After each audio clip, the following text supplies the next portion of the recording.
Hello, everybody, and welcome to Rocket Lasso Live, Episode 3. As you can see, I have a special guest today. What's up, everybody? So, just so you know, we've got like a couple minutes where we just kind of chat with the chat. This won't be posted on the official online version, but we get to chat for a little bit as people come and say hello to everybody. So we'll do the official introduction for you once we start the real one. No problem. So, hi there, everybody. First of all, we're going to pop up the website, Krzys's website, really quick, just so we can really quickly go over some of the types of work he does, and he's going to tell you a little bit about the areas he specializes in, the renderers he likes to use, because we might be able to look a little bit more at renderers today, because we have somebody who does it more than I do. So why don't you steer for a second, and Sure. Let me switch over to the screen. All right, so this is my site. Fantastic. Yeah, so this is it. I've done a couple of different things, a couple of different studios. Some of them are direct to client. Some of them are just kind of personal work. For example, this was a project that I did that I absolutely hated, so I just redid it myself and just made a couple frames for fun. This was done in Octane. Just some fun looking stuff.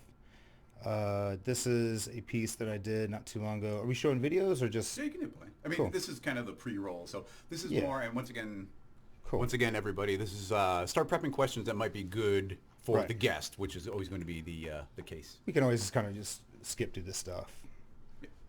This was also done in Octane. This is a couple years ago, but a super fun piece. And this was actually done for a large scale installation. It was kind of like it was just this relay course thing that Nike did as a promotion. Anyway, some fun stuff. Really cool project. Really cool team that worked with us. So you on just that. said that was Octane, Correct. but then you said you also use Arnold and Redshift. So Currently, yeah. I wouldn't installed Arnold. It's the demo version, but we've also got Redshift. So Arnold and Redshift questions are extra valid today. We're going to give Chris an extra break though, because he has not been using R21 quite yet, and we all know that that's a slightly new interface, so that'll be interesting. It'll be fun. Actually, I'm going to take control again Yeah, real quick. by all means. Keep that up. I'm going to retweet real quick. Let's make sure we get everybody in here. People start getting those questions ready, and we will begin the tiny little opening interview and then start answering questions. So what do I need? I need the Twitter app, and I need to retweet. Okay, that's that. Excellent. Once again, there's a couple people in the chat who are ready to send me a text. If video or audio or we're on the wrong screen, anything goes wrong, send me that text.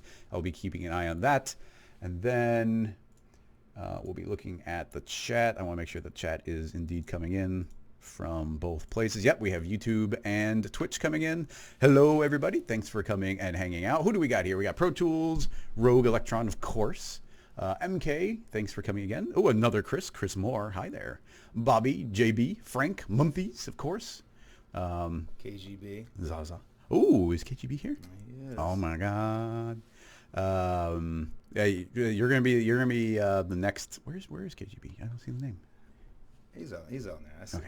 Okay. But Can't hide. yeah, he'll have to be. There should be another guest, hopefully in 2 weeks. So I'll announce that a little bit later. But I'm gonna try and have guests on more often. Last season we didn't have any. Back in the day we used to have more. So a big hello to Terry and Timu, Pete. Hey, what's going on? Zach. We pretty much just do this in the beginning. I'm very familiar. Yeah. I've seen this Joel. once or twice. Yeah. Marco, 1NE or 1NE. You never know with screen names. Intelligent Machine, of course. Ridvan, hi. That seems like a new name. Dean from NYC. Everybody, yeah, he's from NYC. You're from New York originally. I'm from New York originally. It's crazy. Okay, we're going to begin the official thing. Everybody start getting those questions ready. Remember the rules. We need to see the artist or studio who made it. We have to be able to give credit. If it's a YouTube video, then make sure you're calling out the specific effect or time code that you're interested in. Otherwise, we don't know what we're supposed to be focusing on. Because like even any of Chris's pieces here on his website, there's a million aspects to it, and each of those projects took probably weeks, if not months. So, or with a deadline, probably 2 days. But we don't have time to do all that, so you got to zoom in and focus in a little bit more on something. Just because we have We'll be able to do a little bit more rendering. That probably means we won't get to quite as many questions instead of just whipping through like the technical side. Yeah, start getting those links together, and I'm going to begin the official intro here. So we'll be right back. Now they can still hear us, so hi everybody. What's up? But yeah, we'll just do pretty much that same thing again. Cool.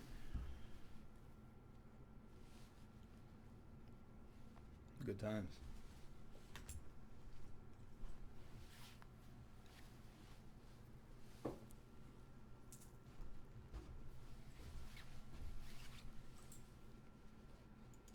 Hello, everybody, and welcome to Rocket Lasso Live, Episode 3, Season 2. It's an extra special day, though, because I have my first ever Rocket Lasso Live guest, Krzys Pianko. What's up, everybody? So he's been very brave in general. There's a lot of people in Chicago who I'm like, oh, you got to be on the stream. And it's like, yeah, I want to, but maybe. And he's breaking the seal. And there's other people. Yeah, there's other people who have agreed. Now they're going to be watching him. And they're like, okay, cool. It's not that bad. I'm going to come and do it. So why don't we go ahead and just talk a little bit about your background? We're going to get nice and cozy here. We're going to talk a little bit about your background. So you're originally from New York, but you're in Chicago. What kind of background do you have? What kind of work do you like to do? And then eventually we'll pop open your website here. So I moved to Chicago probably about 4 or 5 years ago. I've been a motion designer for 10 plus years. The majority of that time was freelance. The type of work that I like to do, to be honest, I like to do a little bit of everything. I consider myself a generalist. But with the type of work that I've been doing for the majority of those 10 years is doing a lot of projection mapping, large format work, things like that require some good UV work and things along that scale. So, but yeah, I love it all. So. All right, so we're going to jump over to the screen here. You're going to get control of your website, which is a very cool looking website. So just quickly go through a couple things, couple words about them. We'll jump around and people get questions ready for that. As I was mentioning, we've got Redshift and Arnold, and he is qualified to answer those questions way better than I am. So probably not that great, but we're going to better than I. But we can always veer off if need be. And people are posting links to your website, which is excellent. But let's go ahead and give Krzys some control here of his own website. Yeah, and I'm still kind of blown away that Krzys actually spelled my name correctly. I think that's the first time this ever happened. So this is my website. This is just kind of some portfolio stuff. This is kind of more like client facing. So it's not some of my personal work, but whatever. It's pretty cool. Or at least I enjoy it. So this is a piece I did for Nike. It's a couple years old at this point, probably about 4 years old. This is done in Octane. I had a lot of fun doing this piece. The deadline was extreme, but aren't they always? So this is that piece. I don't know how much we want to scrub through it. That's cool. Yeah, jumping around those specific fun parts is to be honest, I haven't even looked at this in so many years. So yeah, feel free to jump around. I don't want to take up too much time. Ice. Yeah. Is that 3D particle effects or post? I don't remember. I didn't do this part. I believe that it was done in post though. So that was a cool piece. This is a piece that I did back in New York. And I didn't like the way it turned out, but I thought the concept was pretty cool. And so I just decided to kind of make some frames for shits and giggles. So that was a lot of fun. And there's a lot of stuff. You guys can kind of dig through it if it interests you. This is a piece that I just literally did because I was in between gigs and I just wanted to do something creative and fun. And this had no creative directors, no clients, just having fun for fun's sake. And yeah, I still love this piece so much. If you've ever worked with me before, I do a lot of glass. I can see questions popping up along those lines because I get the glass questions. Like, well, I'll try.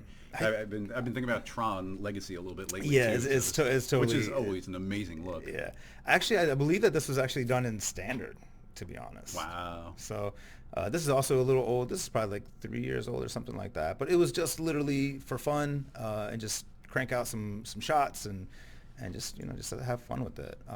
But that's just some of the looks. I don't want to spend too much time on myself. Here's some of these frames I still think are really fun. And it wasn't done with a great engine, or it wasn't done with a newer engine, I should say.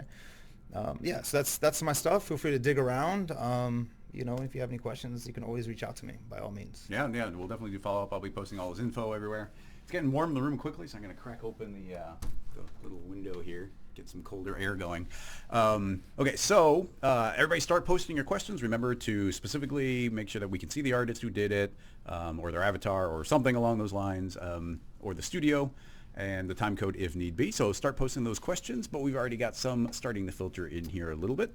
So let's see, we got your website there, but then ZP Coolio has a Vimeo link, a ribbon effect. Let's just check that out, see if there's anything we can work with here. Oh, I remember seeing this. That's cool. Yeah, look at that.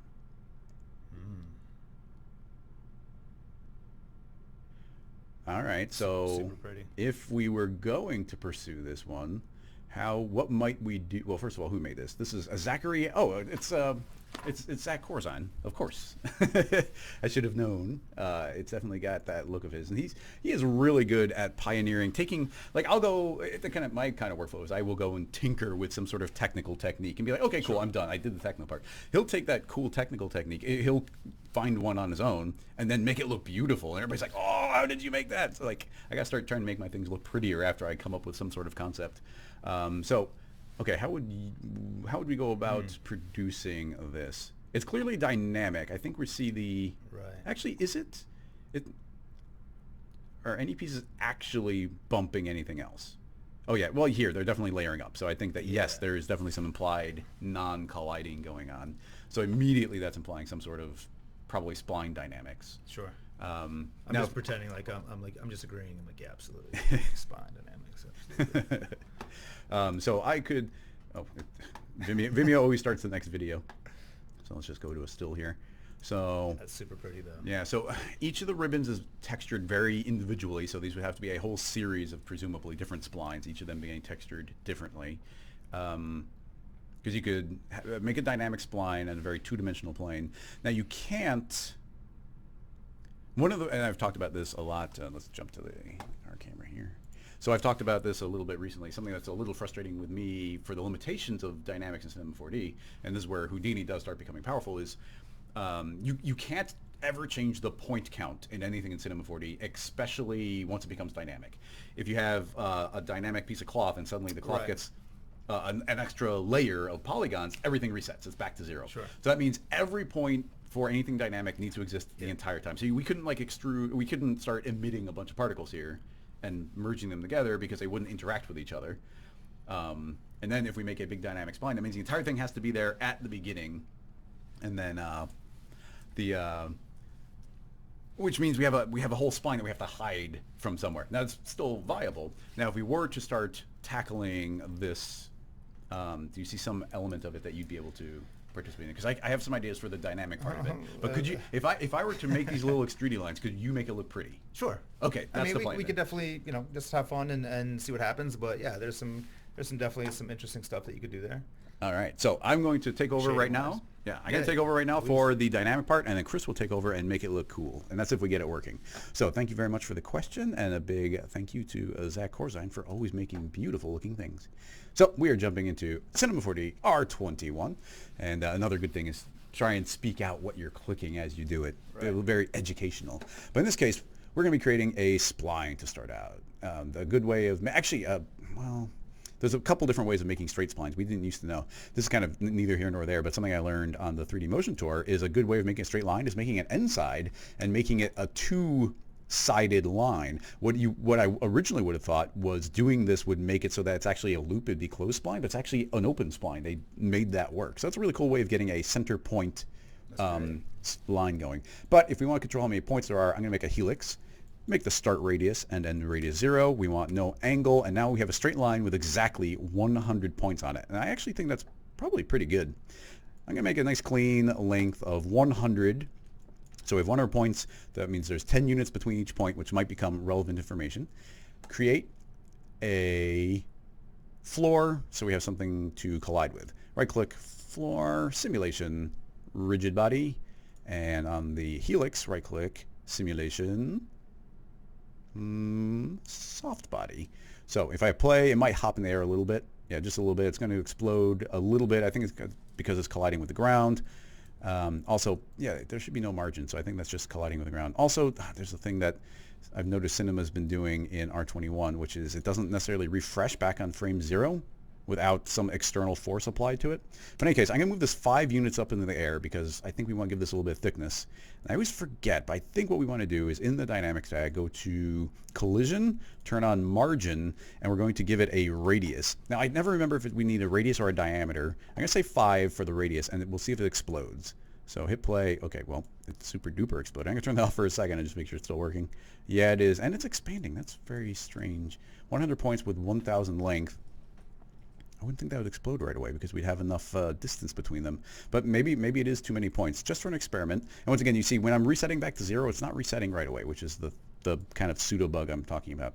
But in any case, I'm going to try decreasing the number of points. Okay, I see what's wrong. Do you see we have intermediate points turned on? We need to turn that off because it was adding, I think, 8 points in between every one of the 100 points, so there was way too many. Now if I play, I don't think it will explode out, and it doesn't. Cool. Now in the dynamics, I'm going to say, yes, use a margin, and that's putting a little radius around every one of our 100 points. And you see it didn't explode, which is good. Now I'm going to put it up to 10, and we'll see if it explodes. If it doesn't explode, then that is the proper number. It did explode.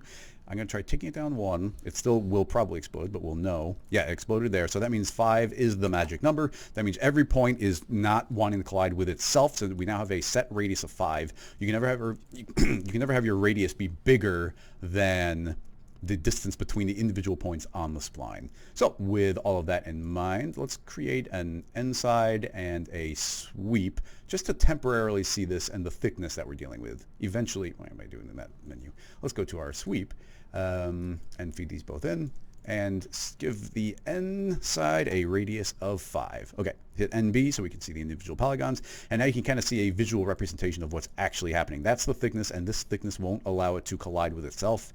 I'm going to add a couple more sides to the end side just so it looks smoother. It's still kind of twirling around because of lack of a spline having that type of friction. But now we've got our basic setup. I'm going to save the scene file just because we've got the very basics ready. Episode 3, scene files, 1A, ribbons. Okay, excellent. So that's our starting point. Now what I'm thinking is we need to, this needs to accelerate into the scene, and I'm not even exactly sure how I want to have them eventually start slowing down. Maybe some friction with a fall off. So we need to have this accelerate on positive Z. So with that in mind, instead of, actually I'm going to make sure that there is 0 friction on both the floor and the helix. We don't need any friction for now. Maybe that's what will slow us down. I'm not sure. But let's give it some initial velocity. So under our dynamics tag, dynamics, custom initial velocity, X, Y, Z. Let's give it, I don't know, 555 and see what that does. So with 0 friction, it should just move in a constant rate, and actually it's working pretty much perfectly. So with that giving us the initial acceleration, and then if the spline isn't resetting, I think go forward 1 frame, backward 1 frame, it will reset. But that's why we're going to be saving often. Okay, cool. That's projecting forward. Now we need to start bunching up somehow. So I have 2 thoughts. We need to decelerate it, which to me implies, we could do field forces. Can we do friction with a field force? Maybe. It does seem like a good opportunity to use field forces. Well, let's start out with friction. Instead of turbulence, we'll use some field forces. So I'm going to create a friction. What that's going to do is constantly drain energy out for the entire system. You can see immediately everything starts slowing down. So that's actually a pretty good amount of friction. It's just too much everywhere all the time. So under our fall off, I'm going to create a linear field and set this to be on Z plus. I always get those backwards, so let's just see. I'm going to put this over here, and let's lengthen it. And let's see what happens. Oh, so you can see it's accelerating quickly, and then as it starts getting into this fall off, it's getting more and more friction applied to the individual point, so it will slow down. Now, I'm not sure entirely. That's going to slow it down. So, okay, cool, fair enough. Now we need there to be some imperfections in here so that it starts wanting to bunch up. Although, if you're going to get that natural ribbon going, it makes me think that we need to accelerate this entire thing with like a wind or a field force, and not just do the initial velocity. I'm super curious how Zach did this. He always has like a really clean breakdown. I'm going to turn off the immediate velocity, and let's make we'll do the simple version right now. I'm going to say simulate wind. So we've got a wind. It's always blowing forward on Z. So I'm going to give that also a linear fall off, also set it to Z minus this time, so it's only affecting things behind it. So now it's going to be accelerating up until the friction. So it's got full power up until there. So it's not going to start out with a full burst of speed, but it's got some speed and it will accelerate in, and then it will suddenly hit the friction. Need more frames, jump it up to 222.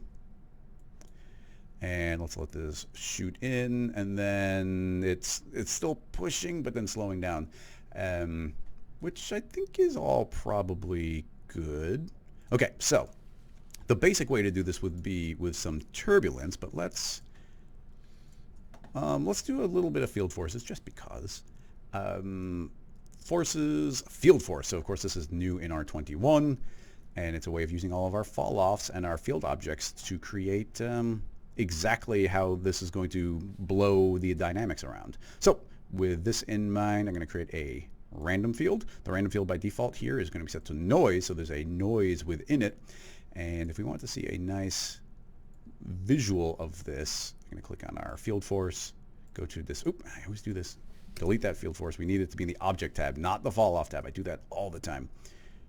Random field, or random field there. Now we can actually see something in the viewport, not too much, but go to our display, crank this up so we get lots of resolution. I want this to be two-dimensional looking, so I'm going to give it 0Y, so now we get this nice two-dimensional visual of it. Keep in mind it's not literally two-dimensional, it just looks that way. Make that bigger, maybe a little too big, but if we begin cranking up the scale of our noise, then we should be able to see the patterns emerge throughout it. So I'm thinking somewhere in the 350-ish range.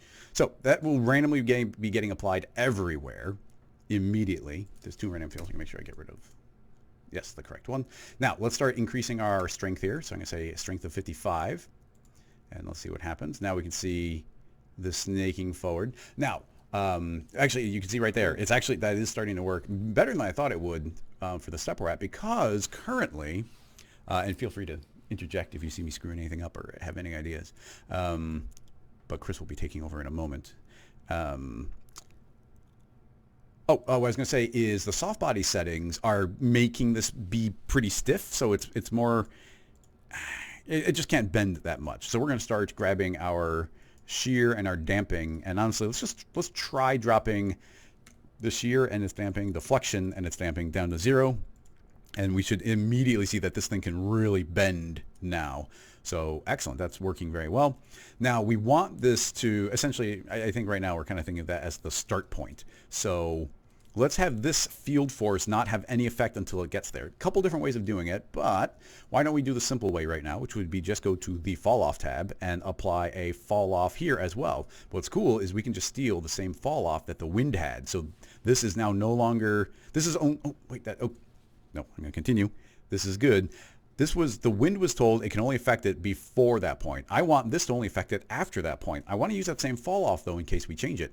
So if I change this setting, it'll change it for the wind as well. But what we could do is take this linear field and say, I want that effect inverted. So now we get the opposite of that. Now our preview isn't going to show, if I scoot this over it will, but now you can see even that fall off is showing that doesn't happen before that. So now there is none of that field force before, and as it passes through, it's suddenly going to get applied, and now it starts bunching up, and that's actually working surprisingly well.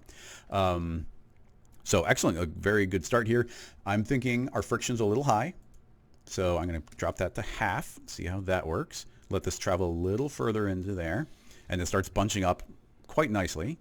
The string isn't that long. I'm fine. We're not trying to recreate Zach's effect exactly.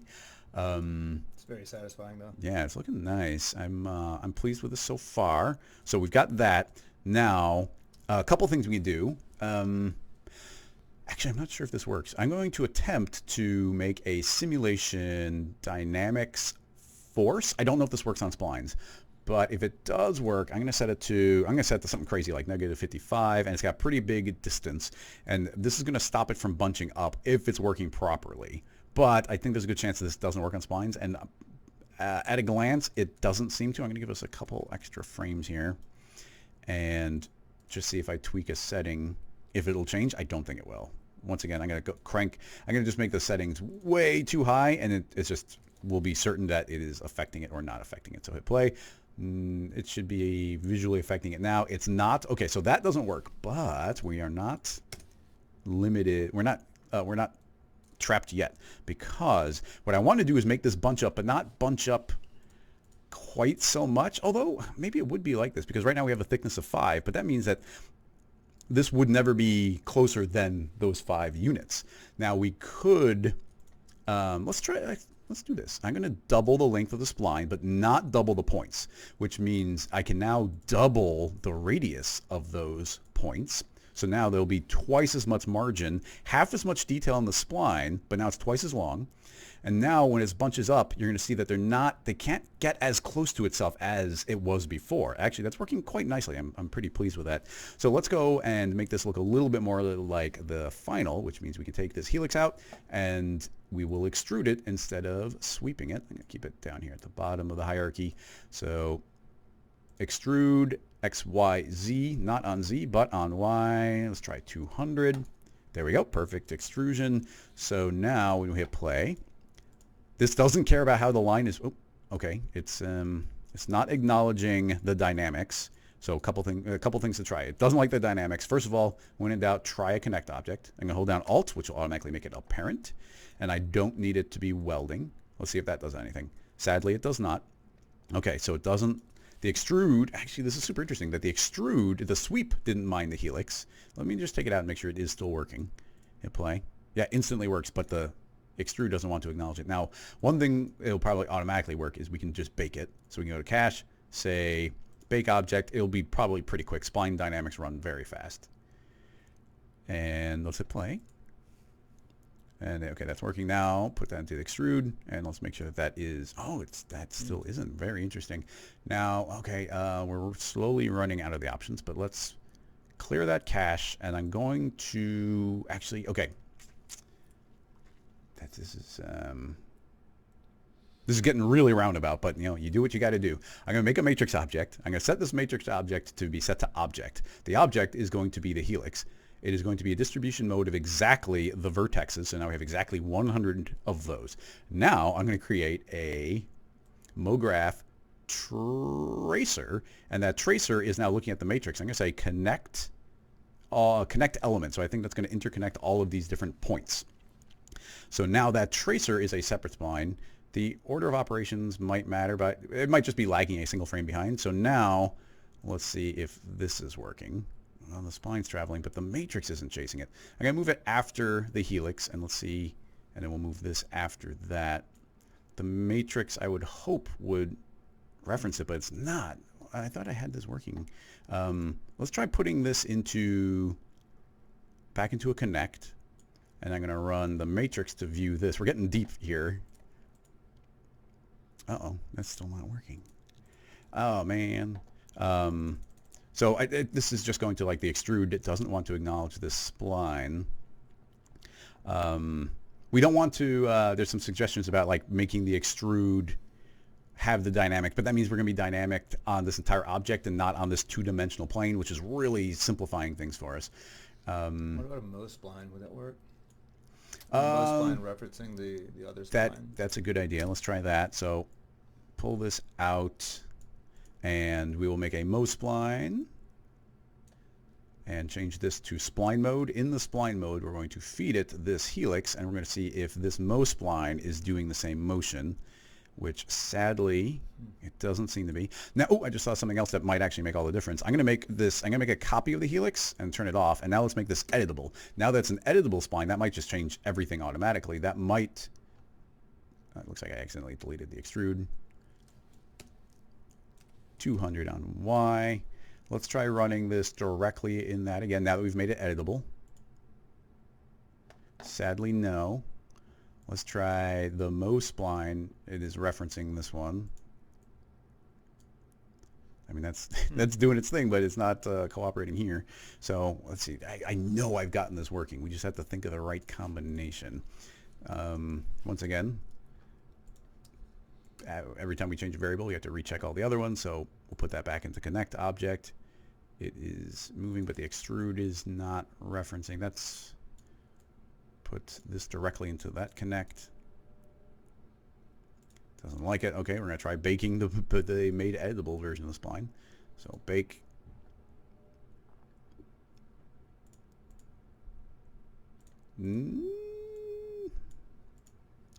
Let's, oop, didn't mean to leave that. Let's see if we can do an alembic cache. Can you alembic cache a spline? I don't know.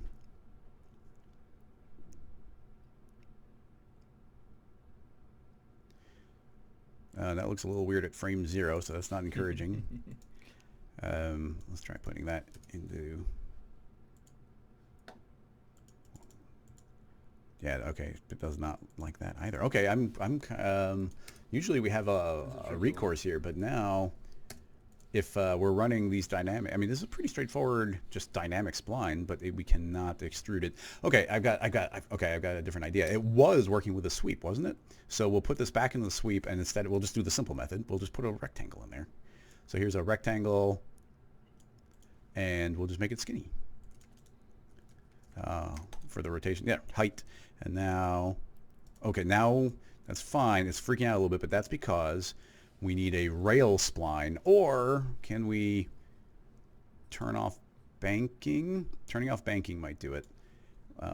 Reset this to, let's go to 400 because it's half through the ground. We could fix that, but I don't care if it's intersecting. 2 width. And even, there we go. Yeah. There we go, finally. And now, yeah, there we go. Now we start getting the really nice wrinkles going. Okay, so that is doing its thing. It's not baked. It's back to being dynamic. It was a little bit of a goofy workaround, but all's well that ends well. Don't need most spline. There's our extra helix. We'll go back to that if we need to. Once again, the dynamic's not resetting unless I jump 1 frame forward, but we've got that. It's working pretty well. There's a little bit of a twist to it. But even the reference, and we do not want to recreate what he had exactly. Sure. So I don't want to push that too much further. You can make this look as different as you want. Just make it look pretty. But there's definitely a thickness to this as well. So we're naturally getting that just by this method we are sort of forced into. So we can make this like extra thick.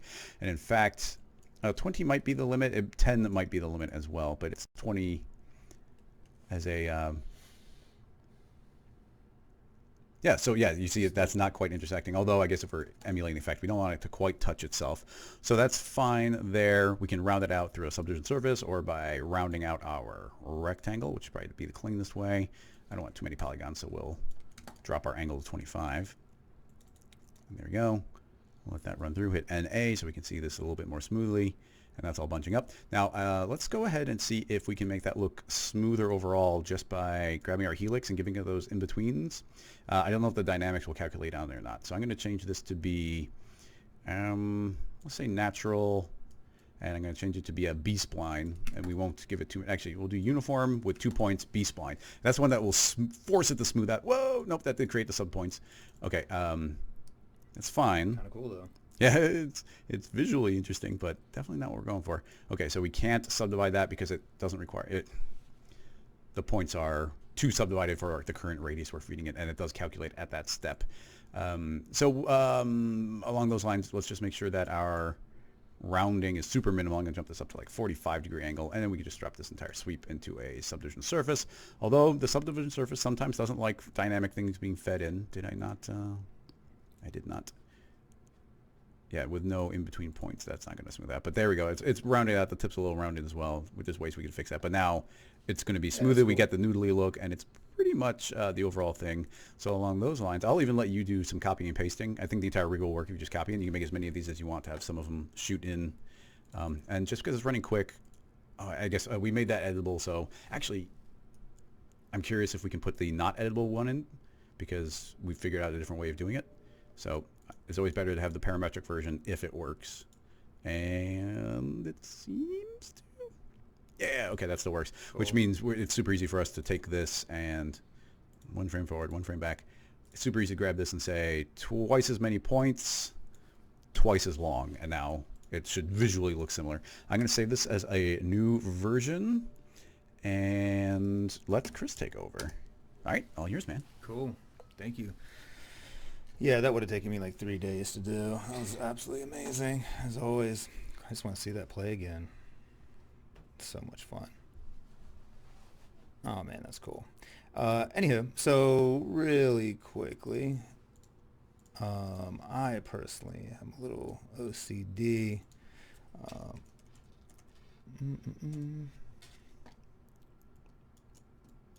Whoops. Sorry, I do not work with the mouse. Just to kind of look at them organized. keeping things nice and organized. Cool. Man, OCD like crazy. Cool. So just really quickly, what you're telling me is I can just make a couple of these. Can I scoot over? Yep. And then just so we have a couple of the guys. How fun is that? I love it. Cool.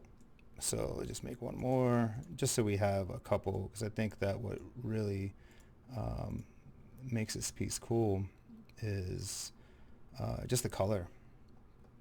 There's really nice soft gradients it has between all the pieces. Cool. So we're just going to stop there, frame 136. Cool if I just save incrementally. Never do, but yeah, go for it. Awesome. Cool. So we got this thing going on. All right, so let's see what engine do we have here. Yeah, I don't really use 21 either. Cool. Pop that in there. Make some room. Pop this over here. Scoot that over. Oh my God. I know, Chris is bugging out over here. He's just pacing back and forth. Cool. See here. Oh, what's going on? Am I doing something wrong? Redshift is not my. Yeah, no. Is that IPR for you? Yeah. Review? Which this should be it. Not sure why it's playing Maybe over viewport. there. Yeah. Viewport IPR. Yeah. Yeah. Oh, okay. I didn't even know that. Thanks, chat. Yeah. Thank you very much. There we go. There you go. You're out of here. Cool. So what do we got real quick? So we got this amazing thing. Just kind of frame that up a little bit. So anywho, where can I just click on this and I can find the piece? There it is. Awesome. So what he's got going on here, lots of really cool gradients running through the actual piece itself. And then there's some shifting gradients as far as every object and things like that. What a really cool piece. Reflective floor. Yeah. Presumably. Or it could be a bunch of copies of it. Yeah. Anywho, let's just get in there. Let's see, redshift material. Oh my God. Redshift on a What? Rocket Lasso Live. Yeah, the other thing is because I don't do 20, I haven't really messed around with 21. I don't think that's going to be what I want. Nope. I mean, you're not forced into the new material mode, are you? I don't know. Node editor. Yeah, I'm just curious if that's going to open up the actual.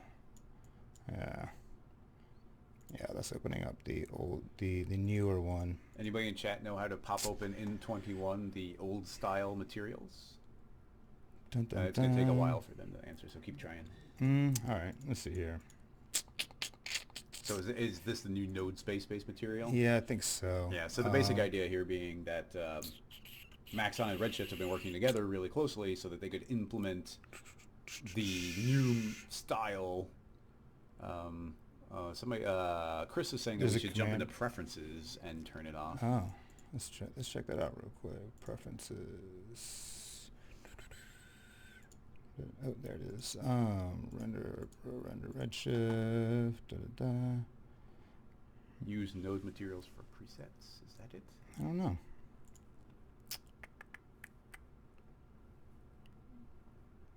Oh, see if that does something. I don't know. We'll see. So. Well, make it from scratch again. Uh, Because that could have produced a new Sure, node sure. material. Yeah. There we go. yeah, nice. Aha! Thanks, Chris. So nice. People are helping you out. We got so many Chris's today. It's amazing. Cool. So let's just put this somewhere. This is kind of getting a little getting crowded. squished. And we keep this at 1080, so it's not the craziest resolution. Yeah. So then I'm just hitting Control just kind of closing those stuff out, but they're still available if you want to kind of click on them there to see it. See if we can get a little bit more room in here. All right. So we have a material here. Let's see about the first thing. Let's see here. Let's do a ramp.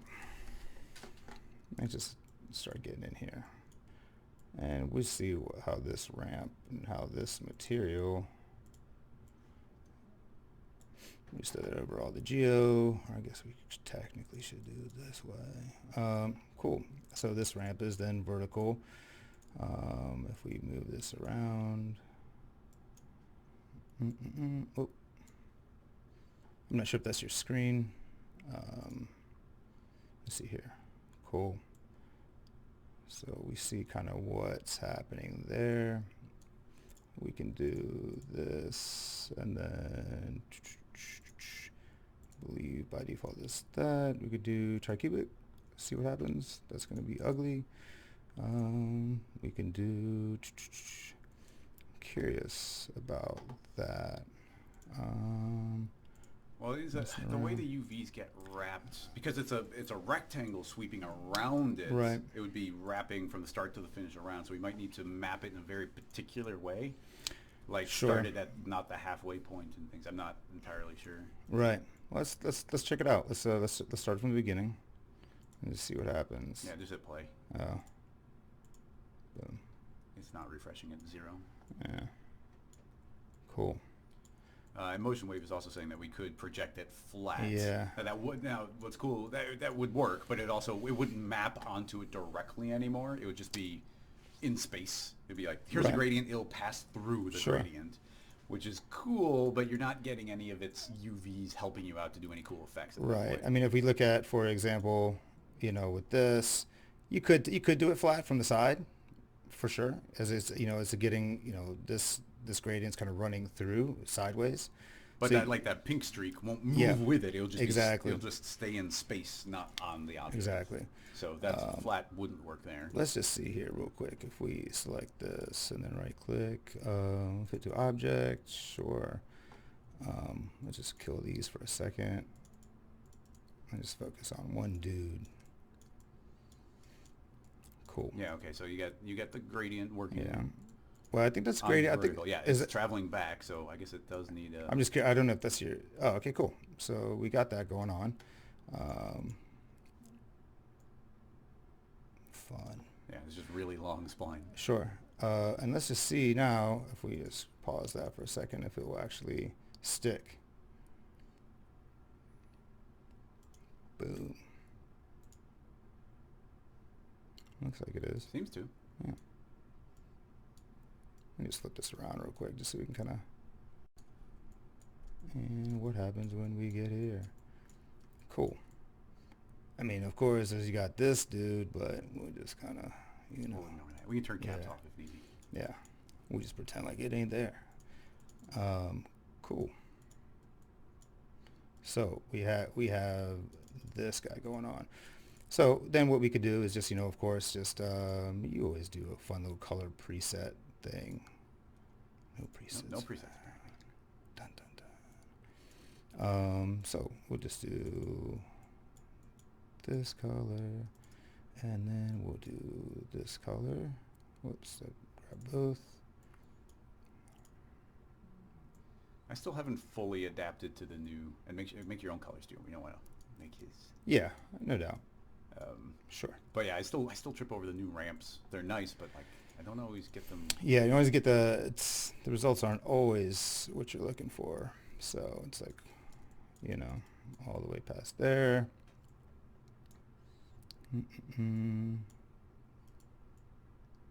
Let's see here. Cool. Yeah, the ramp space is. I think you might be cropping off the ramp a little bit as well. What was that? You got some nodes hiding off to the side. Oh, shit, I do. Check it out. Look at this little guys. Thank you. Thanks, Chris. All good. So, see if we can... Anywho, I think that we're all kind of getting the idea. Right? Anywho, you're right. I should actually kind of start doing some other colors as well. So we got that. We can then, of course, run this into, the color, base color, run this through there, and then, we're actually getting some like kind of shading information running it through the material. What would be interesting here is like we could do I always get mixed up with Arnold and Redshift. I think this is right. So you just run it through here, the user color data, go down here and say object. Cool. Oh, there you go. So we got 3 different colors. And I've only ever done that through shit. MoGraph. Which you can randomize it here, but it definitely you have more control in MoGraph. No, it's nice you can do this because I would have put that into a fracture, which would Right. be creating a bunch of overhead. Sure. So what I want to do with this though, I want to do a color. Let's see, where is it? Sorry, there's such a little room. Yeah. Color correct. Where I'm are sure you? you're usually in like 3 Cool. giant monitors and in the same Yeah. resolution. Cool. Let's maybe get these guys out of the way a little bit. Cool. So we have that ramp that we originally made. We're running it through the material. We're just going to put that aside for a second. So we have these colors that we created. And then we have a user color data that is just basically putting a different shade, different color on every single one. But we can actually use that information to change the hue, for example, to shift the hues that we originally put into our ramp. So what we would do, we would want to change color range. I always like this one. So if we do run this color, and I do this, I'm not sure if you really need to do it this way, but usually when I do a utility node, as they call it in Arnold, I usually run it through here, or I shuffle them all into one channel. So I just do it this, and it's kind of just easier for me personally to visualize. Okay, so we have like 3 different values, and those values, then I would run this value through, for example, to this range, and I would say, we just disconnect this. We do another color correct. Let's see here. Click. World of nudes. Yeah, it's so much fun. So what I want to do is I want to push this through here, and then I want to push that through there. So basically, this is what we had originally. And then if I go through here and if I shift the hues, well, then I'm shifting the hues. Now hues go in a wheel of from 0 to 360 degrees. So then I would want to change my range that this utility that I'm pushing through this just to desaturate it, just for my visual preference. I don't know if it's necessary or not. I just kind of the way I've always been doing it. I do everything wrong. But anyway, so I'm pushing it through here to desaturate it. So then I'm getting, ultimately, if I click on this, I'm getting those values from black to white. So I can use those values of black to white to push through here, and I want to change those values from 0 to 1, but I want to change them from 0 to 360. So the black to white is 0 to 1? 1, yes, and then the white output is 360. So then I want to take this range and pump that into the hue, pumping this into here. So then what ends up happening is that we have now, if we remember correctly, we did this ramp. We pushed it through the color correct, that we're now just changing the hue, which is driven by this, that's changing the hue from 0 to 360. Now the 0 to 360 is a little bit aggressive in my opinion. I do this technique all the time, but I usually just do it from something like 0 to like 10, just to get like a slight variation. As you can see here, there's just a hint of a variation. And if you have like, 50 of these or 20, then it's, those little variations is truly what makes, like in my opinion, where all the beauty comes from, is just those little hints of detail. So currently it was outputting those set colors from your color user data. Is there a way to randomize those initial values, or is it just set? These initial values, like to randomize them. I was doing that the other day. Well, like 2 of them just by coincidence looked very similar. Sure. So is there a way to change that, or do you just have to make more copies? I think so. I think if you do a color correct again, let's see here. We go through here, we input this, we go through this, input that bad boy there. So this is what the utility is coming out to. I think that if you do a hue shift here, you can change things around. Now, does that actually change the mathematical value when we pipe it back into the gray? I don't know. So let's find out. we pipe that into here, and that goes all going in here. These is all starting to get messy. And do we have a different outcome? Not really. If we pipe that back, if we bypass that one, any changes? No. So the hues that actually are not changing anything as far as the black and white value. But what we can do is we can sit there and take this and maybe change the contrast of it a little bit. Well, that should change something now.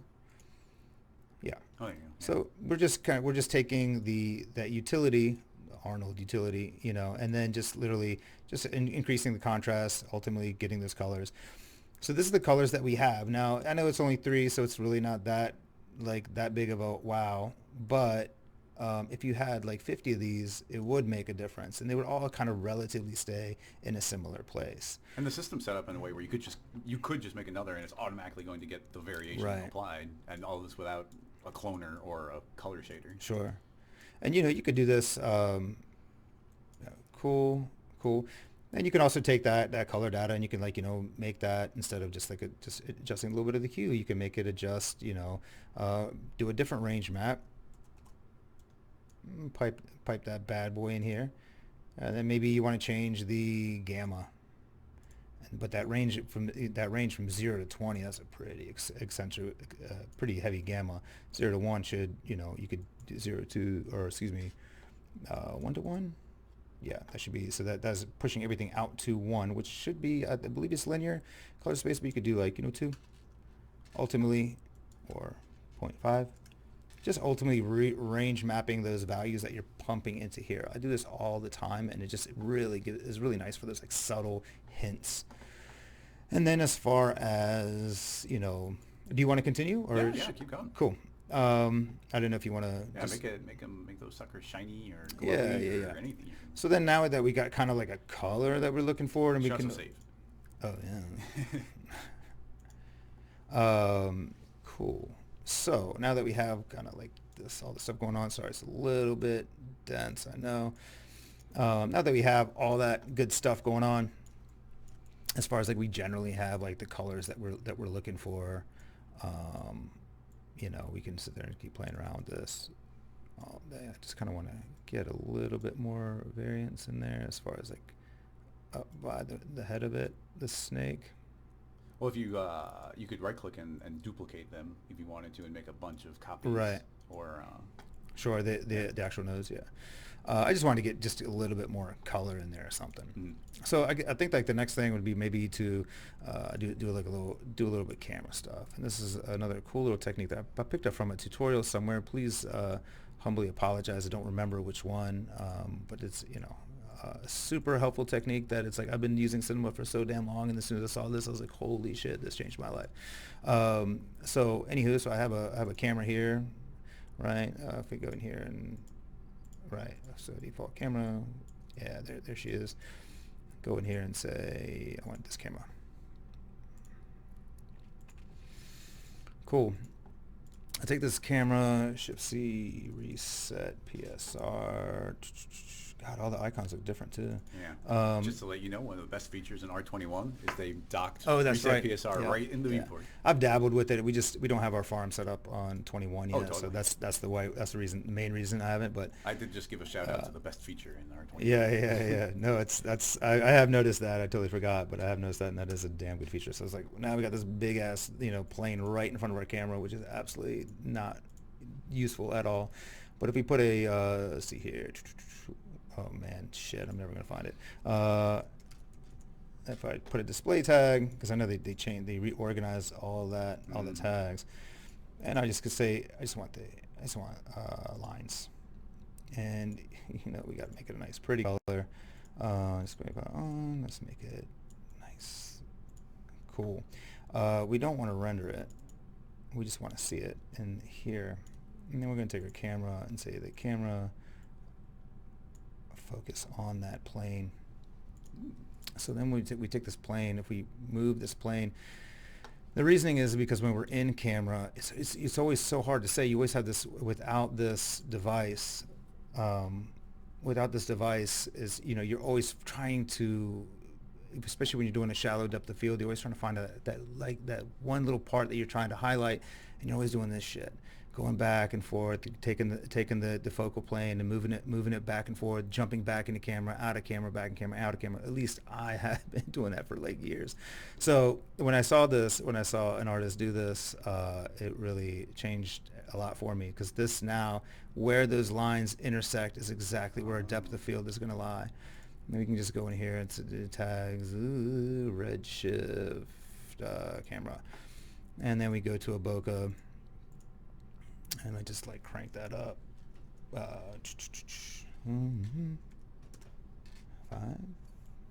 Let's do 50.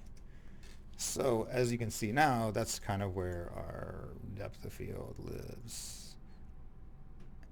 And for me, it's just one of those techniques that once you do it one time, you'll never do it the other way, because you realize how ridiculous your workflow was before this moment. Yeah, well, the way those lines intersect, it's not taking up much visual space. Yeah. But it's also important to remember that it's a plane that is a focal point, not a point, but it's a plane, a focal plane.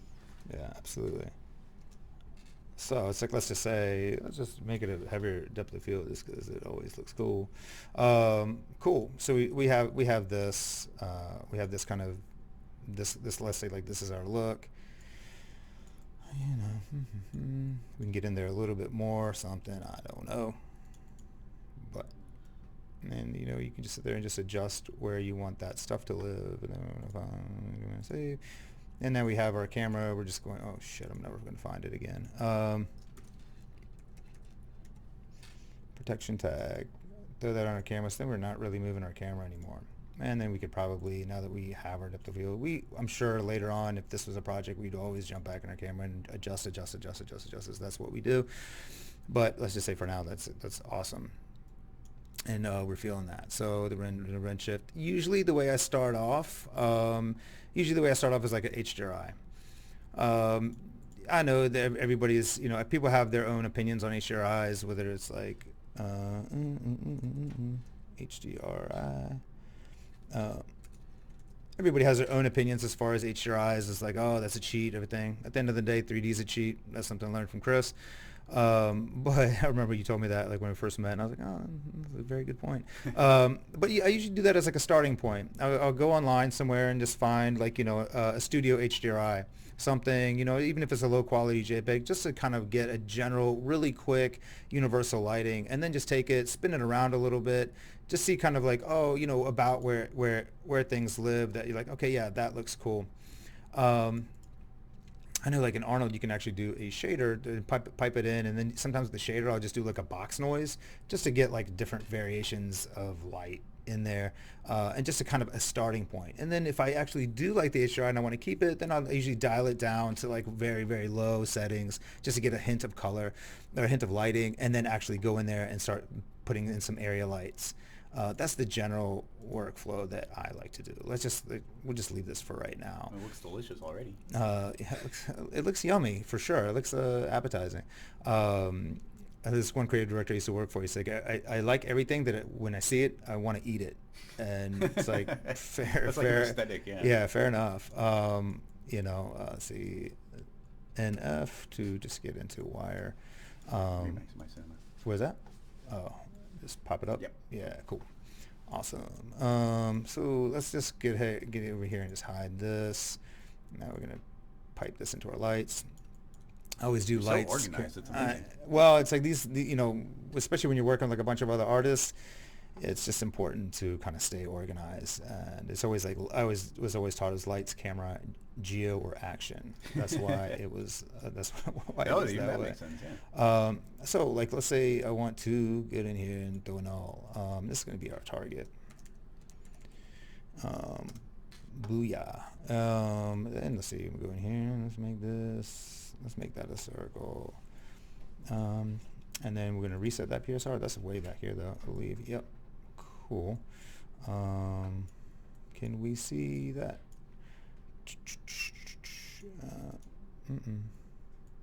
Weird. Filter, no, there it is.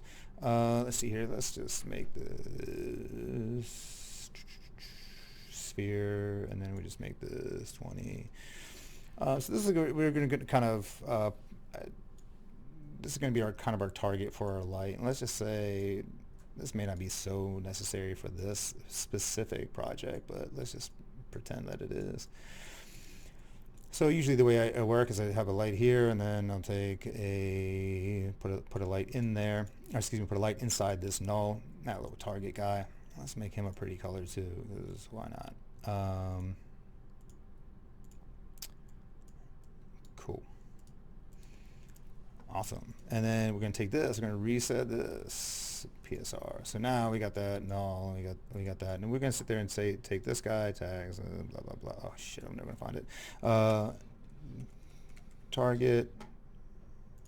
Cool. So now we want this target, this light to target its parent. So then I can sit there and take this light and move it around. You're just kind of building like a very kind of just basic lighting rig, right? And then clearly it's a little hot. Let's see here. Let's do this 2. Whoops. Let's do this 10. Awesome. Let's turn off our HDRI and see kind of what we're working with. I kind of like the background, whatever. It's just flat white, so clearly probably don't want to do that, but just for kind of, for explanation's sake. So we have this. We're kind of moving this around till we like what we like. And then the other thing is too, we can sit there and then just animate this if we want to, and that basically that light stays with us. And then we could sit there, or excuse me, that light stays too. That make no sense. The light stays nested in the null. So we could add another one, let's say, hit W for world space, push that over here, and we just have like a little bit, just like a really basic little rig here. And then, we could also just take this, or similar to our HDRI, just take this and spin it around, and both our lights spin around, kind of giving us just some, whatever, just something to play with, let's say like, I love this. This is great. This is making mom happy. Mom's proud. She's like, that looks really great. May want to go back in here and change around some of these materials or whatever. Or, the same way we did this whole little setup, we could do that whole little setup and maybe take one of these little ribbons and make that one ribbon have some subsurface, or make the reflections, the same way we changed the hue of all of these 3 little ribbons. We can also change the specularity roughness of these 3 ribbons. So maybe this one's super shiny and maybe this one's not as shiny. And that, in my opinion, these node trees can get really, really big, but they're all relatively simple.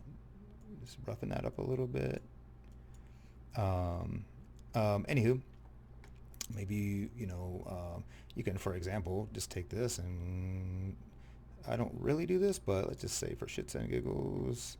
So like we pump that into the reflection color, so you don't really see too much. Let's say the reflection is down a little bit, but then you can sit there and go to color correct, and then maybe pipe this into the color correction, and maybe pipe this in here, roughness, and then you can sit there and change, not the roughness, but the actual reflection color. And you can sit there and change maybe something here. So then the same color is getting piped through, but then you're also manipulating it. And it's kind of like you're just doing compositing on the shader level. And this stuff can get really, really cool, really, really complex and really interesting, as I'm sure you all have seen before. Anywho, I don't know what else to really do. I'm just starting to ramble. Yeah, let's just set up for a quick animation and keep the settings. Well, you know better. Like set up some quick render settings. Let it run for 200 frames. It'll probably render in some quick render settings as far some render settings. Okay. Yeah, we'll just output it to. Oh, cool. So do we want? Let's just see really quickly if we look into our camera. Another thing I like to do personally, just for like workflow wise, I like to do a picture viewer. No, not that one. I like to do a new view panel. Whoa, and that is on the other monitor. What I like to do is like nest these two, and I'd make this my view frame default. What are you looking for? Use as render view, and then so then I know that this is ultimately my camera, and this is my working space. Whoa. So that's kind of how I usually have it set up. The same thing, like, you have your render view on the right side, and you can kind of use that for like look dev and all that stuff. But at the same time, you can also have this where like this is my framed up like shot. So then you can kind of work, and you can kind of see what the camera sees at the same time. If we, I'm just going to say this. Cool. I think you have to set like both viewports to preview for them to both run. I think that's like a preference thing.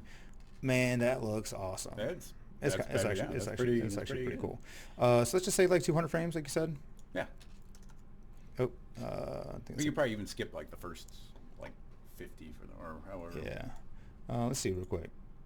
I mean, we can render some blank frames just in case. You don't have to start to like 70. Yeah, we just do like 100 or 200. Yeah, start at 70 breezy. and then 200. 70 to 200? Yeah, we Let's can do stop it. it whenever, so go to 300. Cool.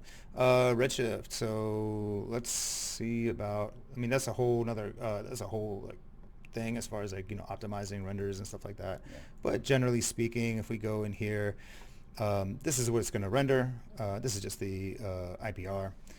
Let's see here. If we go back into our render preview, we kick this out just for one frame.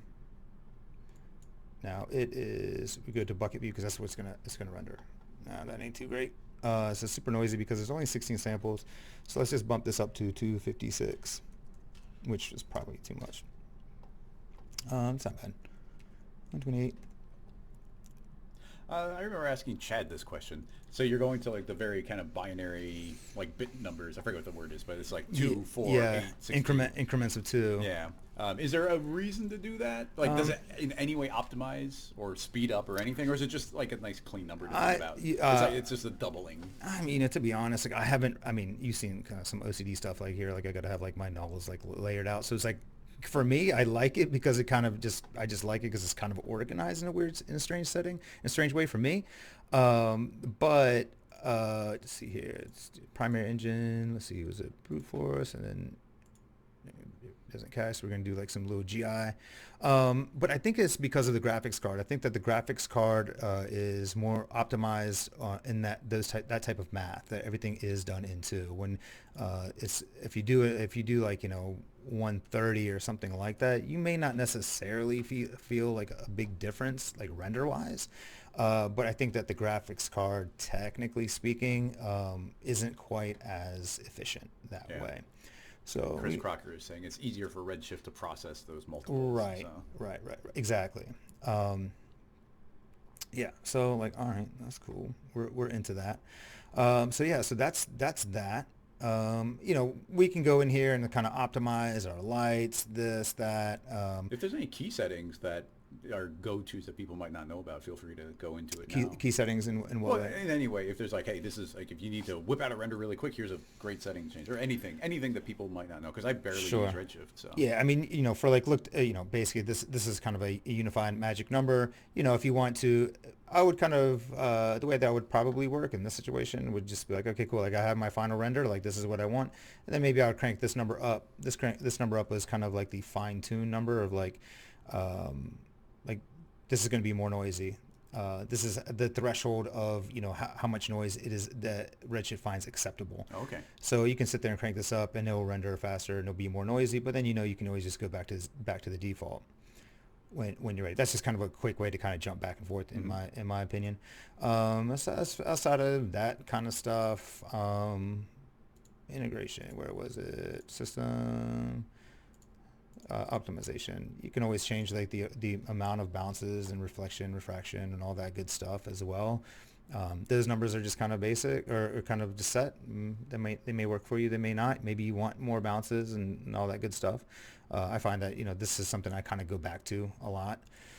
Or I noodle with a lot. And the other stuff, as far as like sampling overrides, that's just kind of more for if something's not looking correct, then I'll jump in there as far as like overriding certain samples, like my reflection, this, and that's starting to get into the optimization workflow. But just for now, I was like, all right, that looks about good. Cool. Mom would be happy. So that would be it, and then I would just kick that out. Yeah, what frames are we outputting currently? We wanted to do start at 70.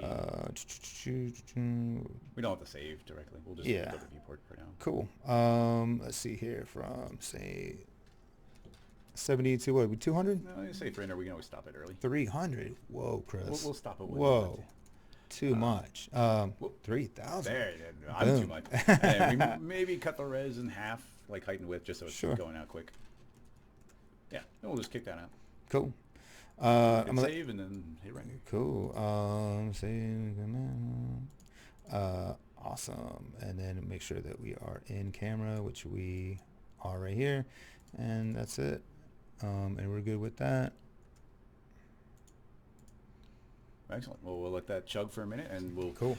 First of all, our chat died there, so I got to sign back in again. So I still see the YouTube chat, but the Twitch chat died. So if anybody said anything like the last 5 minutes, we don't see it on this computer, but I did pull up on a different computer. So if anybody's start getting more links together, but in the meantime, we still got this render cooking away. It's already done about 20 frames, so it's going pretty quick. We won't wait for this, but we can keep on chatting. So something that back in the day we used to chat about at this point was, with everything we just approached, what might we do differently? And I guess we'll jump here. So what would we do differently in that than what we just did if we were to start that again from scratch, or what did we learn? I would recommend a different co-host. I would start there. No, I'm just, you or me? No, definitely me. You know, I don't know what we would do differently. I mean, I think that was a fun process. I mean, as soon as I started getting into it, it would be really cool to see like how to mix some gradients, as far as like we did the gradients on like the H space, I believe, like that ran the length of the ribbon. It'd be interesting to do some, like, maybe chop it up into a couple little pieces where like in the reference there was that nice little piece of pink that was in the middle of the ribbon, and maybe also mix the gradient, do a mix of two gradients, like, you know, going from the length of it and also the height of it, so there's a nice little gradient coming up from the bottom. And then as far as shading, it would be interesting to see, because it has some really interesting like little nuances as far as like there's little like curvatures and things like that, to see like how subsurface would look in that. That might be kind of cool. Yeah, subsurface always looks extra delicious. Yeah. You could go full taffy here, or Yeah. or sprinkle like clone sugar onto it, Yes, or displace yes, it, yes, or yes. the splines. I'm definitely need to maybe chat with someone at Maxon and figure out exactly what's going on with these splines, because it's just like, oh, it works in sweep and it doesn't work in the extrude for no reason. Like, once it's dynamic, it worked in one, didn't work in the other, and that seems like a limitation that shouldn't be there. But it would be good to have some definitive workaround. And I've got workarounds. I was like, let's try this, let's try this, let's try this. Workarounds, and I would have been stuck for 2 days on that. I would have quit my job. I don't know. It would have been over for me. Yeah, I mean, but I think that's pretty damn cool. I mean, I think the outcome is cool. I mean, as far as like the lighting, really, really basic, nothing special at all there. I think some really interesting dynamic lighting would have looked really, really cool. But the main credit here, of course, goes to Zachary Corzine, who 1000%. just always makes incredible looking things. But it's fun. It's always fun trying to see if we can figure out how that happened. I even think that it's hovering. Like I think there's a reflective floor, but it's clearly off that floor. Is it though? But you could. Well, I mean, you can see this ribbon is definitely not touching that one. So it could be clones, but it could just be a reflection with some space. Actually, no, the yeah. pink one behind it. That's has true. 3. These are really close. Yeah, so I think they are extra clones of different ones. Along those lines, we could have totally done that, not changing anything. You just feed in. We are currently feeding in one rectangle, but we could have fed in like 3 rectangles in a row, and then they would have automatically stacked up there, not changing anything else. So yeah, I think you're right. Those are not reflections, because we got a big gap here, a tiny gap here. Could we have done it in a way, just for fun, that it starts off with no gap and then creates a gap halfway through?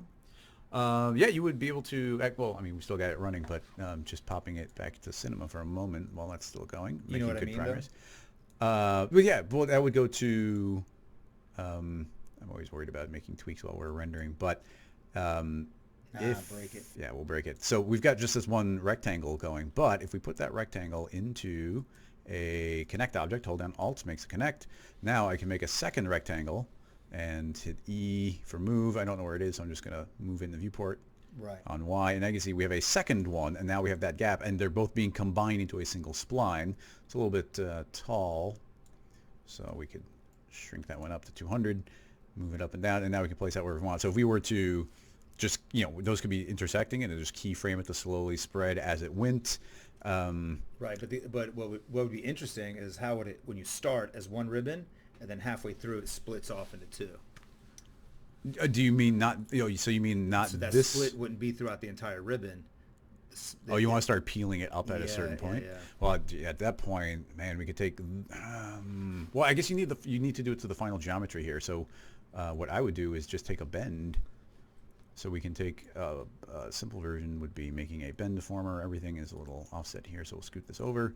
R for rotate, spin it 90 degrees. E to move, scoot this up, and if we trap it only in that position, and we'd have to be careful, like there'd be some very specific things, but if we make this a child here, tell the bend to start peeling upward, and then let's just say negative 90. That's way too much, but we can stop it from affecting below by making a fall off. So once again, another linear fall off. Set this one to Y plus. All right, okay. It must be rotated, so the orientations are off. So it's Z plus, and it's backwards, so it should be Z minus, and then we just shrink this pretty much down to 0. If we find that perfect spot between them, Right. so That's there we go. So now one will pass through this bend and the other won't. So as we scoot this backward, that can potentially peel away and do its own thing. But then we also potentially could make two. What could be fun would be doing the simulation twice. So instead of this being a floor, make it a plane, because floors are infinite, so you can't make more than one. So make one plane on one layer, another plane on the other, and this noise that we have, that noise could be very vertical. So as it's passing through, you'd have two completely unrelated dynamic lines, and then at a certain point, they could start diverging. Early on, they do the exact same thing, but they'd be living on two different levels, being affected by the same noise until a certain point when they suddenly start getting affected differently by something. So yeah, there's a lot of potential there as well. That sounds like quite the rabbit hole. Yes. A very fun It rabbit hole. always, I appear to have put our render screen somewhere that I can't quite reach it. Where's it hiding? How do you pop that up? This is a Windows question. I clicked it and it's down. I think I moved it below here. How do I make it pop up? It's lost forever. Yep, it's just gone. No. Control if you click? close No. it and I don't want to close it. well, I know 'cause it's rendering now. Yeah, see, it's fighting me now. What is it doing over there? If you do hit the Windows tab, can you bring them all up? Can you see them? There You- it is. Yeah, but it's still hiding below. It's returning it to its original spot. How do I fix that? Somebody in chat, tell me how to fix that. Win up. Somebody said win up. Shift F6. That seems dangerous. But I'll try it. Control Alt Delete. That changes audio. Somebody said win up. Try that. Windows up. No. Nope. I think something like my F keys are. Well, the arrow keys are doing something. Oh, something interesting is happening there. But click that and then say Windows up. All right. No, it's not that window though. Let's see. This is taking this one and putting around, and that's a cool shortcut. Thanks for letting me know that, because this is a really nice way of putting things throughout the window. But it's not grabbing our.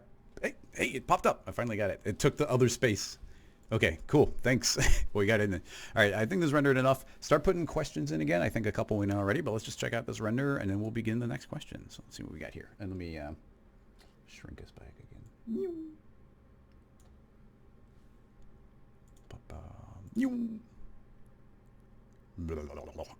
That's pretty good. Yeah, that's pretty For how cool. little time we spent on that, that's pretty satisfying. I'm surprised at how well those are colliding. Oh, another thing I want to mention that we didn't spend any time going into, but something you can do with field forces is you can take a spline and feed it in as a thing that's being referenced. Sure. So you could actually feed a spline, and then it aims at itself or away. So you can make one of those dynamic splines. It does work when they're dynamic. One of those splines could be in the field force saying everything stay away from me, or things get attracted to me, or things get attracted to the front end but not the back end. And you could make the spline have effect on its neighbors, where these could be trying to clump up. Like it could be making kind of a brain shape by clumping up, or it could be trying to push them away gently. So there's a lot of combinations you can do with field forces, just combining different splines. I gotta play around with that. So they are super fun. And thanks everybody for those shortcuts from Hero and Michael. Okay, we're going to share, make sure we're on the correct screen again. I'll be setting up a big version of that render for the scene files, but we'll stop that render for now, even though it's still continuing. I'm still blown away you figured that out in like literally 2 seconds, as you do. That's super satisfying. That's awesome. Yeah, this is super satisfying. Thanks, Zachary. Thank you very much. It's beautiful work. Absolutely. Let's go ahead and give that a stop and a save. We'll pause that and open up a new scene file. Why don't we save this? Why don't we save your layout here, just in case the next one requires some rendering? What do we do? I don't do this too often. Layout, save layout as Redshift 1. Good enough. All right, to the questions up here. Our son Wells is linking to a Twitter status. Hopefully this is something good. Okay, cool. Pull it into the correct screen here. This is from Panoply. Whoa. I've actually seen this recently. I have not seen this one. That is it intentionally stop motion or is this playing back jerky? I think it's intentional. Okay, cool. Just make sure that I don't have to open this in something else. Kill the audio just in case everybody's getting blasted by some sort of thing. So this is Panoply, maybe? Panoply Creative. So very neat. Okay, what are we looking at here? What's the extent? It starts out, let's see, it animates into... Yeah. Okay, so they all just kind of appear at a certain point. I mean, it's cool, but I almost want to say that this is almost a tutorial unto itself. Like, all we need is some method that's going to take this hexagon shape. Stop playing. Take this hexagon shape, and it's going to try and smooth it out, and you get that transition. Once you've got that, you just can clone it and make more, and then you just make a copy of the entire thing and offset it in the proper position. Yeah. It seems like twice, and then once you've got, there's 3 different sets of it now, scoot those in the proper position, and now you get these intersections, and that can just become infinite. Yeah. And then this is definitely a morph. We could do this with a morph effect, I think, to transition here and actually do a fall off with the morph. So that's pretty cool. That might even be how we did it in the very beginning, just the first one. Yeah. You know, just you just do it on that. Yeah, pose morph, like point pose morph. Yeah. You could do it that way. Oh yeah, see, no reason why not. Should we give this one a go? We've also got Heinz Ketchup is linking to a Vimeo one. Let's see which one of these is we like better. Oh no, it's like a slimy magnetic. I actually have some of this stuff in real life because I just love magnets. But oh my goodness. Well, first of all, it's Houdini, and the bubbles are insane. This stuff all slamming over and getting attracted to a particular thing is pretty cool and crazy. I like the idea. I think this would just require too much exploration. We'd have to spend so much time just playing and playing and playing and playing. That'd be like 2 hours until we're like, okay, we kind of got something kind of sliming into a position. Like, I feel like we could do it with different attractors, field forces, to have this have a lot of attraction, lots of gravity until it's slowly climbing up. Big pile of spheres. Maybe like very low poly spheres so that they can all kind of bounce against each other. And this is if we're not going particles, if we're just doing vanilla cinema. Like, you just let these spheres with almost zero friction slowly scoot, or maybe even cubes. A trick I've been doing a lot. By the way, this is from JF Herring. And just absolutely insane. But something I've been loving doing with dynamics is putting in cubes, so it's incredibly low poly and runs really fast, but telling the dynamics to interpret them as ellipsoids, so it's spheres, and that calculates dynamically really fast. So you'll get little cubes rolling around in like this impossible way, but it's great for feeding those into a volume and blurring them and making this kind of maybe a little bit more like this goo. So the bubbles too. That's interesting. I mean, you could clone or just throw a bunch of points at it. To make like a vertex kind of fall off deal, and then that affects the shading, making them transparent. So you could play around with that too, but this is definitely on the more complex side. It's absolutely super gorgeous. pretty, Yeah. No, I feel like you're right. I wasn't thinking this would be shader based, but this is transitioning just really nicely into that. So you just create some sort of spherical fall off where it dips down, like it would curve in the surface, dip down, and then dip up, and then dip down. Potentially doable, but we need more. Hold on to this question and hit me with it next week, because yeah, it would be. It's highly technical and it's not a great one. We're the guest. Where I think this other one we might be able to make a little bit more our own. So yeah, let's go back to. I like this one a lot, but let's go back to. Did I lose? Oh, it was this Twitter one. This Panoply one. So can you think of a fundamental way of changing this that's not going to be exactly what they had? Because if we make this out of hexes, it's just going to look exactly the same. I guess we could do triangles, and then we might be able to still overlap them in that kind of cool way still, and get the morph, and maybe let those transition that way. So worth a shot. Yeah. So I think I have in my head, I think, of how to do this with a morph. I think the morphs work through a cloner still. So I'm going to try and whip together a very basic morph and cloner, and then I'm going to let you build it into whatever structure you think looks cool, and then just make it look pretty however you want. Sure. Unless you have a technical pass that you want to do on it. No. Let's just play. All right, let's do it. All right, so we're jumping back in. I'm going to go back to standard layout right away. New scene file, and let's just begin. I'm thinking. Well, actually, if we do look at the reference. Is this flat or are these scaled in space? I feel like that might be way further back, and that might be way upward. I feel like it's kind of like the border, certain borders of a cube. At least that's what I see. Oh, you are totally right. No, I don't want to make what they made exactly. No, I totally get it, but that's but yeah, you're totally right. Therefore, it overlaps really nicely. Just to clarify, now that you opened my eyes, what we're seeing there isn't a hexagon. It's actually that.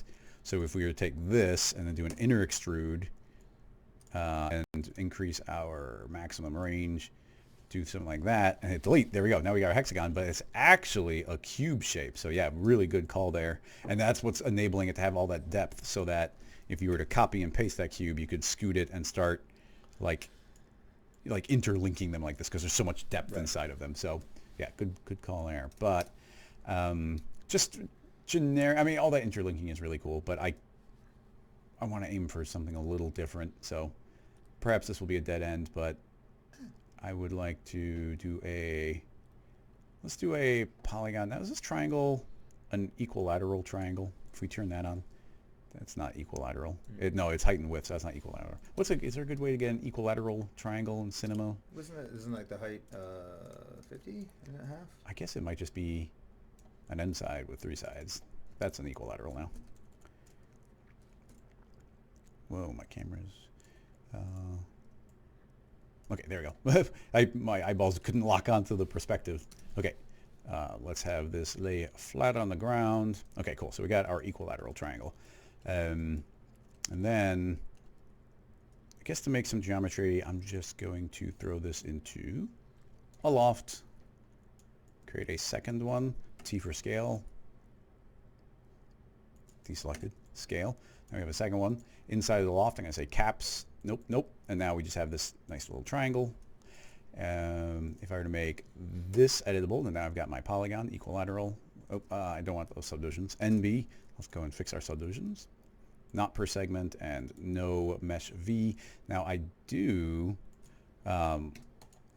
this is a good way of getting these. If we set that to 3, then we have exactly what we want. So if we go to 6, we'll get that halfway point subdivision. So let's do that. That's cool. All these selection tags, we don't need those. Those will slow you down. Unless you have a reason to use them, you should get rid of them. And if our final camera perspective is going to be like perfectly from the top, we can do some perspective-y type tricks. Now, as far as making these interlink as if there's some sort of chain, let's go and clone a few of them before we push it too far. Now, if we make it a... Do we have to be a honeycomb, or can we be a grid? I feel like it could probably be either. I'm going to do a honeycomb and lay it flat on the ground. And if we give this enough space, then what we need to do is have every other one of these spin around 90 degrees. We could do some fancy tricks, but I'm just going to put that into a null and then make a instance of it. Actually, I'll make an instance of this. And then also put down to a null, Alt-G, and now they're both in nulls. I can grab the instance of one. If we make any changes, I can update, but I'm going to say 180, and now every other one is alternating. Just a really quick way of doing that. All right, excellent. Although they are offset in space, so they're both in null, so I'm just going to eyeball it and we'll scoot that up. So that's kind of what I'm going for. Now, because we're on a honeycomb, we can have these stack. I'm going to be inaccurate with this, but we can just stack it like that. And now we're getting these nice interlocking ones that way. And now we can make exactly however many we want and just have it layer pretty cleanly. They're offset in an odd way. Oh, there we go. It's no zero offset, and then we get the beautiful kind of triangle hexagon type of thing going. Okay, so that is kind of the base of the pattern. And now my thought would be copy and paste the entire cloner. Actually, no, we need an instance of it. That way it updates as well. An instance of the overall cloner, and we'll probably change it, but this is just us building the basic structure. If this even works, it might not. In fact, we can do the simple version, which would just be offset this. My camera's not... Uh-oh. Oh. So super hiccup there, but it's still going. I'm just going to use the word eyeball. Wait, it's really hiccuping on this. I didn't think there was that many clones, but I'm going to set that to be a multi-instance. And there we go. Hopefully it's running way quicker. Whoa.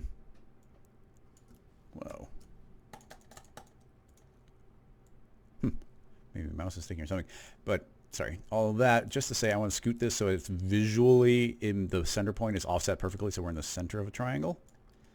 Okay, so that's offset that way. Now we can go back to our original shape, and this might make a mess, but going back to our original shape, grabbing some of our points, if we were to pull this up into the air, then we can hopefully have things start passing through each other in a way that will look interlinking.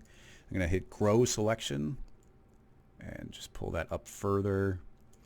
And I'm not sure what combo here is going to look good.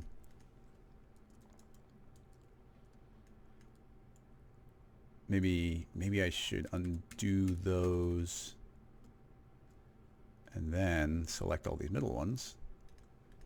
Let's try just moving those. Okay, that's potentially something, because if we take our copy and position it correctly, we might need to rotate it or flip it upside down. Let's try flipping it 180.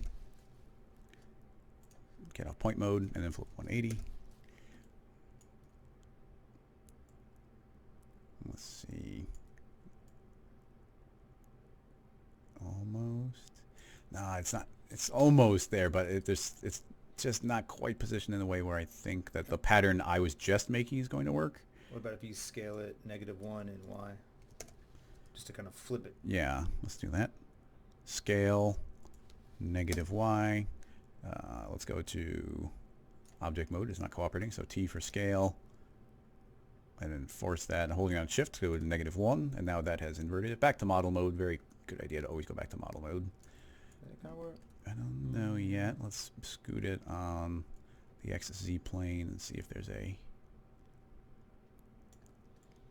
Is there a position that this cooperates? Almost. I mean, this is what we get for trying to make it different than the original. Yeah. Maybe, maybe not.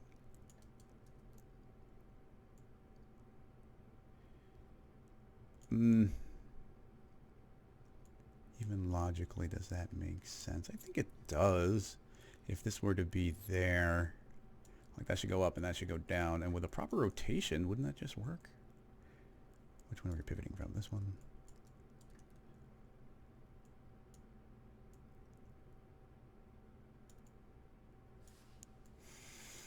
No, that it's just, yeah, this I arbitrarily picked a pattern and no, it doesn't tile well, so that's on me. It's got another little hiccup. Now, as far as that extra tiling, I'm just going to call that a dead end. We won't worry about that. But let's go ahead and let this morph in some fun ways, and then we'll just continue from there. I'm fine with this having the height that it does, but let's build that morph. We don't need to see the cloner for a little bit while we build our morph. In fact, why don't we subdivide this a little bit more so we have a little more geometry to work with. My circle got really big. Middle mouse button as a button to do that. I'm going to select all of our outlines here. Hit MF for edge cut and say apply, and then turn off. Oh, no, endgons, it was off by default. So you can see we just got some extra polygons in there. It's just going to give us a little more geometry to work with. So I'm going to kill the Fong tag. That, I don't know if we want to or not. I'm going to pull it off temporarily. Okay, let's add a caret character, or is it called now rigging tag? Pose morph. So we got our pose morph. What is it going to control? It's going to control the points. So here is our base pose. Here's our new pose. Our new pose is going to be what? The new pose is just going to, I think, mostly round this out. So I'm going to grab all of our corner points. It's not going to pivot from the center because triangles just don't, their axis isn't the center point. Once again, using the word eyeball, I'm going to move the axis with the modeling axis more towards the center. Pull that in. Grab the center ones. T for scale. Modeling axis sort of the opposite. Scale those out, and you can see I've rounded that significantly. Scaling it made the thicknesses slightly different, but that's good enough for what I was aiming for here. So with that in mind, we go to animate, and now we should be able to morph between those two positions. And as simple as that, we can turn our cloner back on again. And now we get our overall pattern. And because that's just an instance of this, which is why I did it, they'll all do that morph, so you get this pretty neat pattern right away. Although that's rounding into it, so I feel like an overall shrinking might be a good idea. So go back to edit, select all of the points. Guess we gotta, select the object. That would help. And suppose I'm just gonna T for scale and scale the entire thing down except on Y. Once again, axis in the visual center, just enough. Yeah, there. Just wanted that space in between. Animate.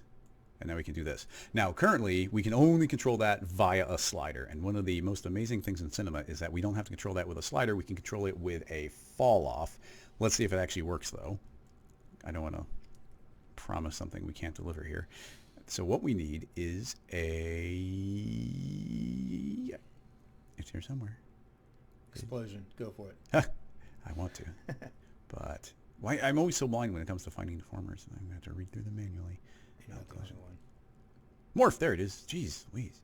All right, make that a child. There's a morph. So this morph is controlling what? This pose morph. So I can drag that up. Go to a fall off now. This is what makes it powerful, is we now can go to the fall off tab and create a spherical fall off. And let's see if this actually works.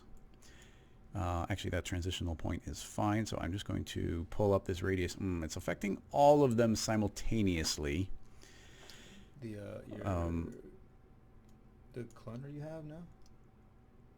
The type of cloner, you have multi-instance? Oh, I do have multi-instance. Oh, thank you. Yeah, I would have done that. Like, so I had multi-instance on. Very important. Very, very, very important.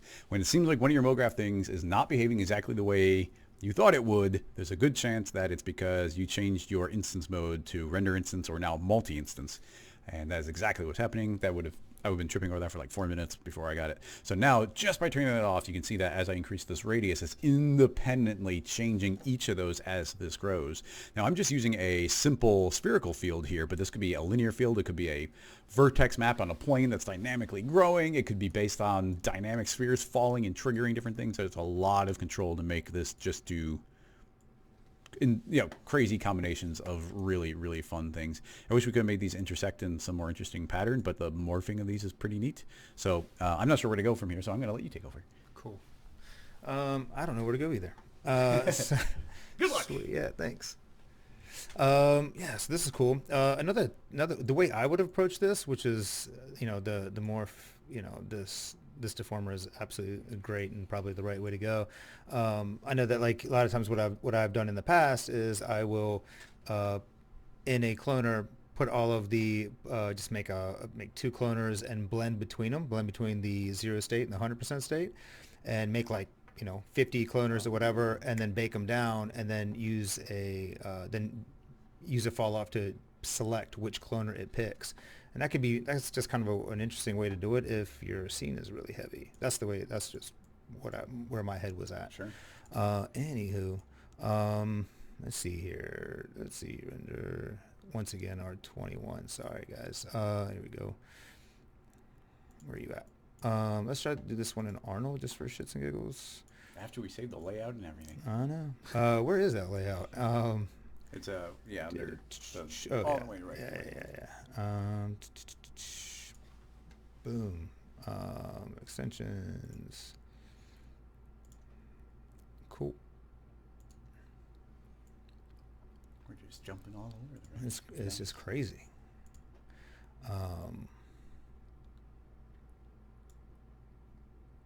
Cool. And then the graph, we don't need you. All right. Cool. So let's just really quickly, just so we have something to, just to visualize or see. Oh man. Sorry, I gotta do this real quick.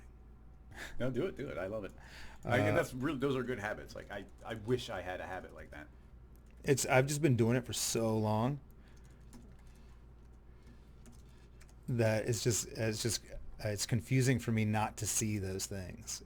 I know it's ridiculous, absolutely ridiculous.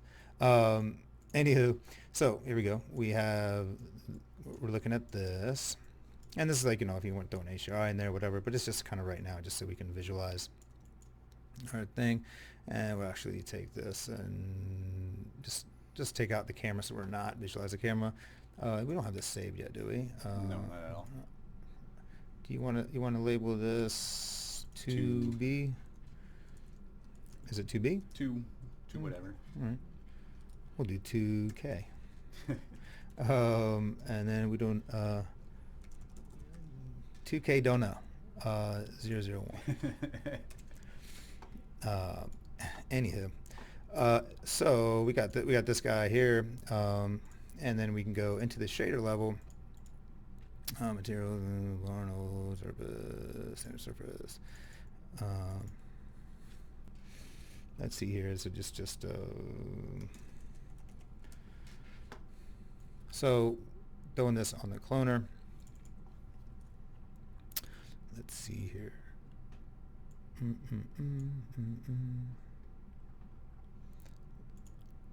Cool. And basically back to the same layout as before.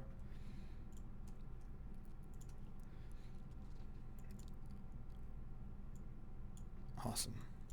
So once again, like, when you have a cloner, always fun to, let's see, is it user data RGB. We're just going to pipe this. I think it's all W1. Okay. So leave this cloner. We change the color. So it's literally this. What this user data node is just taking the color of the cloner currently, which is a beautiful pink. And then, so in the spherical, we can, let's see, color remap, or let's see, no, is it the,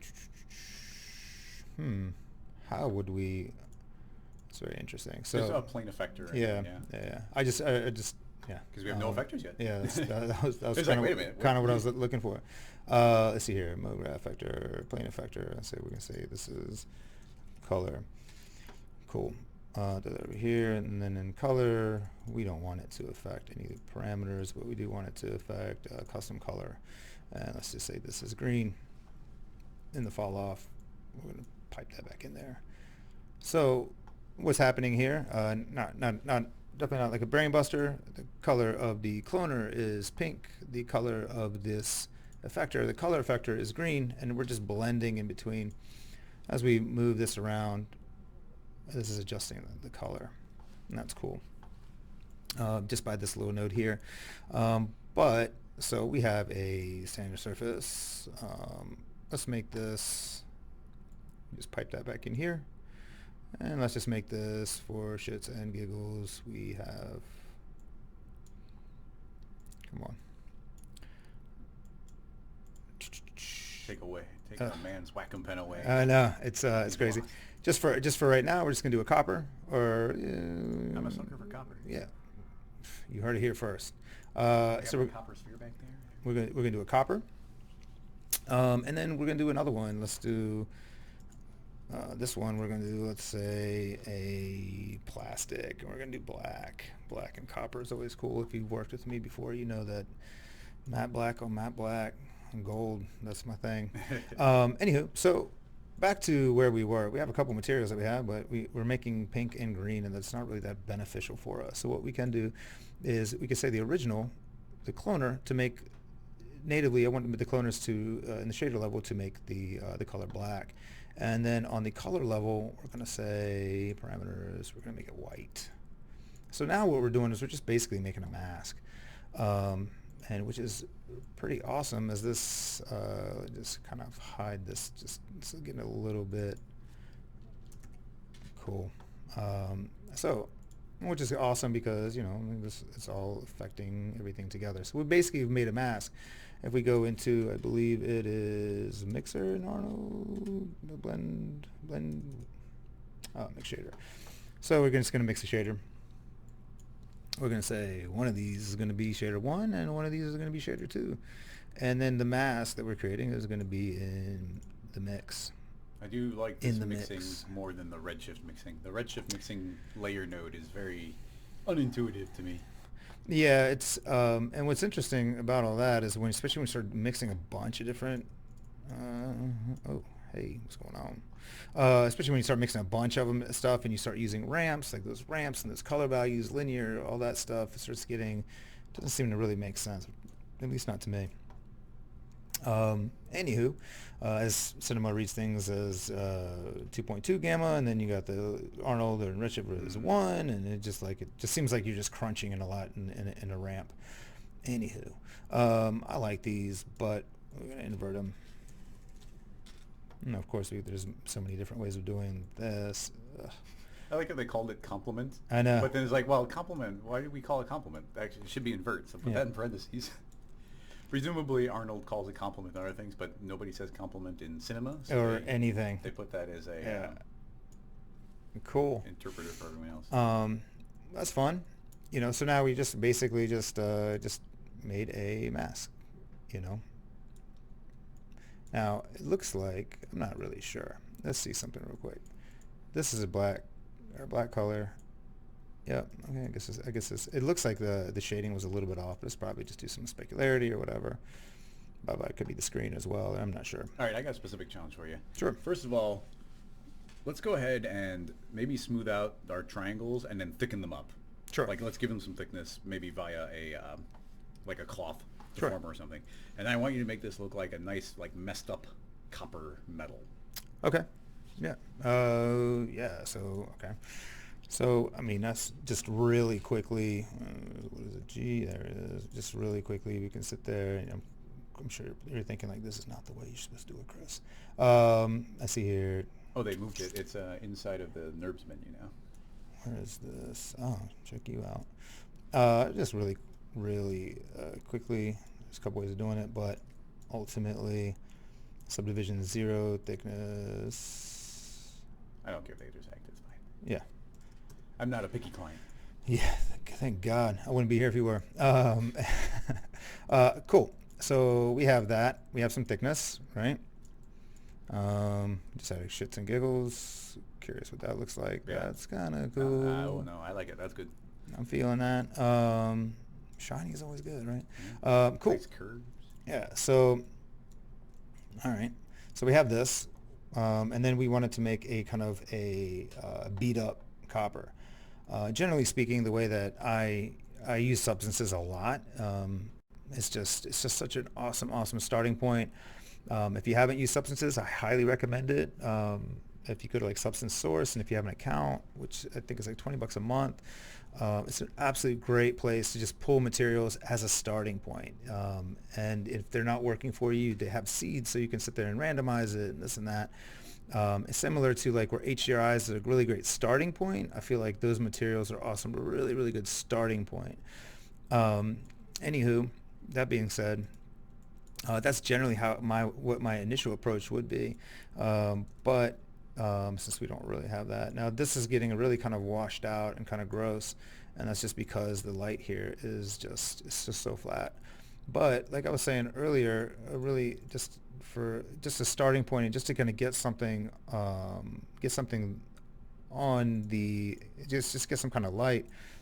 What I do is noise, let's see here, C4D noise, and just go in here. Glorious C4D noise. They're the best, aren't they? What's that shortcut you just hit?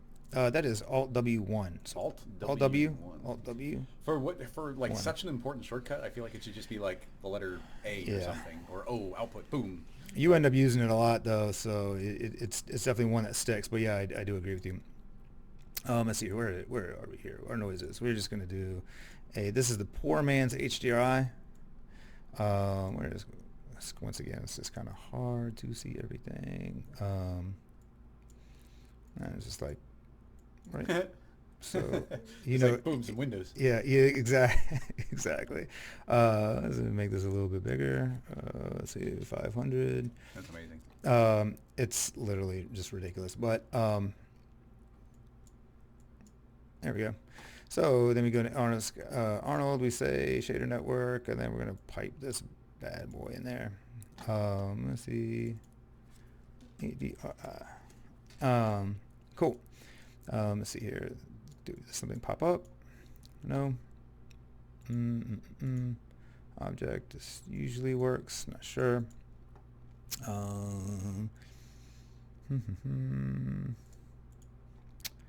That's unfortunate. Let's see here. Why? Unfortunately, I don't know any better. Oh, it's all good. There it is. So you just got to be in the UV space, whatever. But this is like I said, this is just like the poor man's HDRI when you just want to get something in there. You could just cycle through the seats until you got like a window configuration. Yeah. You like the look of. Like, yeah, boom! Look at all these like beautiful metal. Yeah. Like what a great like boom! Random rectangles appearing. And it's you don't get caught using the same HDRI all the time either. That's pretty cool. But yeah, just for like just it's also a nice, interesting way to kind of control it. But whatever, like I said, I don't necessarily recommend it like production setting, but it is. I like it. It's a good way to kind of like just get something going. Cool. So, what we can do? All right, let's try to see if we can get some holding down control. Just hiding those windows. Let's maybe hide some of this. Do we really need all that? All right. Sorry, guys. Oh, and I do need that one. Cool. So we're just gonna we'll just take this and just get it out of here for a second. So we got this copper material, and then we can always sit there and take this as well. Maybe just to get a little bit more lighting in here. Whatever. Cool. Those look great. And then they do actually look all right. Noise. Gotta love the C40 noise. So then we have the C40 noise. What is it? Which one are you? Is it Luca? My favorite. Oh, Luca's great. Is it Luca? Where is that? Is that Luca? Yeah. Yep. Cool. So then we're going to do this into a bump. I think it's 3D because it's the 3D noise. I don't know. Bump map. We're going to run this into this, and this is object geometry normal. We definitely got some bumps going on. Whoa, and it's looking kind of cool. That's already cool. Yeah. Oh, excuse me. If you feed in one of the Voronoi patterns, you can get like hammered metal, like in that type of technique, which is really fun as well. They get like little dots and stuff. Yeah. So let's see. Let's make this like 250. That's kind of cool. Yeah, oh nice. Shit. 95. Cool. And just maybe take this down to like 0.5. All right. I mean, that's kind of cool. But same technique as we did before, where we got the C40 noise going into the bump, blah, blah, blah. What else can we do? Let's just see for a second. Ambient occlusion. We might be able to get a little bit of fun stuff going on here. Maybe not. Just to kind of maybe darken it or change something. Yeah. Let's see here. Spread. Let's see. We're just mess around town. So let's see here. These I really never know what I'm doing here. I just kind of just slide things around. Slide until something pops in. Yeah, exactly. Getting something there. It's just not much. It's such a soft curve. It might Yeah. be hard to fight. Very, very true. You could, Let's pretend like I never did that. We go might. to the cloth surface and increase the subdivisions by 1, and maybe it'll sharpen everything up a bit to get maybe a little more of a pinch in there. Yeah. Nah. But yeah, I see what you mean. That's a good call. Let's see here. Spread. Let's see. No, we don't need. Can't go 5. 0.25. No, we're not having the best of luck. But I do feel like there is some information there. Yeah. We could do kind of Well, you're near and far 0. yeah. We could do Yeah, it is darkening there. I mean, I think if you clamp that in, you definitely got some darkening. Yeah, you're absolutely right. We could do a couple of things. We could do a ramp float. You go in here. Oh shit. You go in here. And then go in there, and then see you can kind of crank these up a little bit or down a little bit. Pull that left. You know, keep it up and pull it left. Or actually, let's do that. It's gonna work. Well, you want to do it your way? No, Chris. Just grab that and pull left. Keep going. Oh no, grab the bottom one. Yeah, and pull it right. Yeah. Yeah. You're right. That's cool. What I was going to do is actually do the range and change the actual range and remap the 0 to 1. But for my money, you can't beat a spline. Sure. Because this is a full-on range mapper happening. Right. I just Very don't. I'm just visually. like, for example, I'm not really so sure that this is affecting anything. Oh, it is. The center. Huh. Yeah.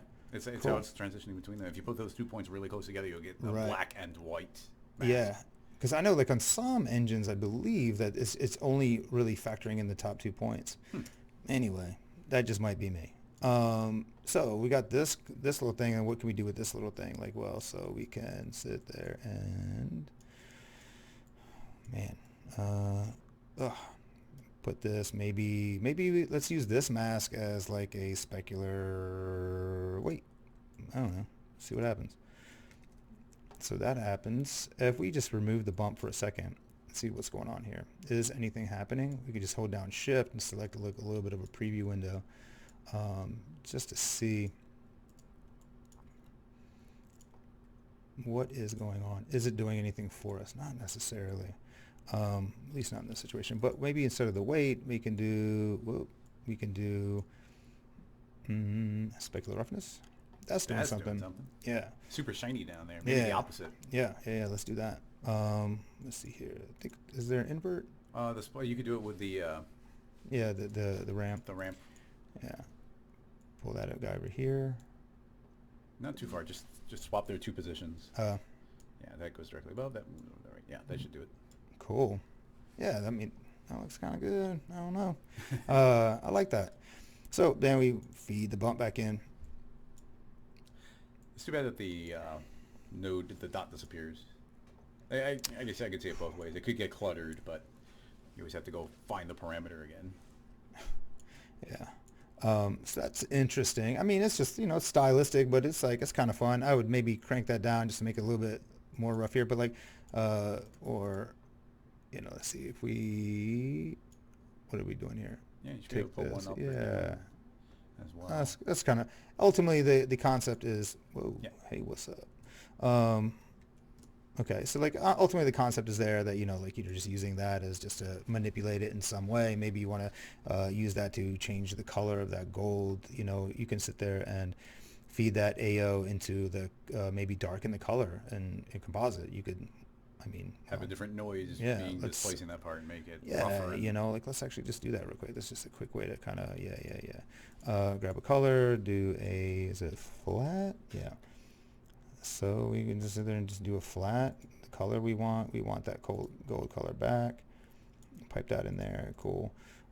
Pipe this into, because we're just replacing that. But what we're doing is also exposing the ability to kind of interfere with this data of this color. So then maybe we want to multiply, maybe, because if we look at this for a second, what's this doing? So if we multiply it, we're going to make this part darker up here. Mm-hmm. Let's just do that. There's multiple ways of doing it, but let's say the first color is this input, and the second one is this input. So this is now the new color. So then if we sit there and pipe this color into the color, you get that. Or you get that. So it's just kind of roughening that, but maybe you want to invert that. or complement it, excuse Compliment. me. It's Arnold. You got to compliment. Yeah. Input. And I believe this should work, depending if the ranges are within 1. Now this, It's blue. This got weird. And I believe that this got weird because the values were maybe out of 1 and 0, or 0 to 1. Well, you're inverting the Whoops. copper color, That's not the mask. Yeah. But I have noticed, like, sometimes you can push these levels or these pixel values past 0 or under 0 and over 1. So we don't want that. God. Booyah. It's just like playing with tweezers. Yeah. It's Tiny, quite amazing. tiny tweezers. Yeah. So we want that to kind of live in between this guy here. I believe output.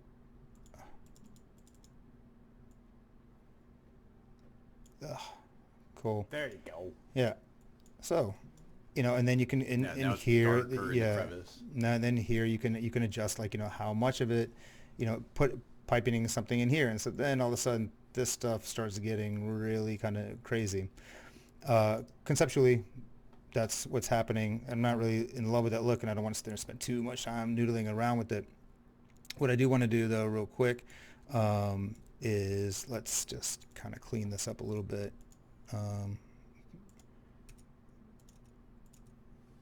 Cool. So we have this material, this little node tree. We're going to duplicate that node tree. But what we're going to do is let's just kill the bump. So, whoa. What? So we have one, and we're going to take that ramp out too. So we have one that's just straight up gold or copper. And we have another one that's this roughed up little strange copper that we made, whatever it is. Strange copper. It's a thing. So then what we're going to do is what we did in the beginning. We're going to sit there and mix in between those. So, oh man, I'll never be able to get that. Tiny tweezers from really far away. Yeah, that's the worst. All right. Boom. So when we zoom out, what's happening here? Technically speaking, do we still have... Whoa. Sorry. I think you did. Yeah. All right. We don't need to delete this stuff. So, in theory, wherever this dude is, should be able to mix. If one good way to kind of find out if everything is still piped in. Let's just see.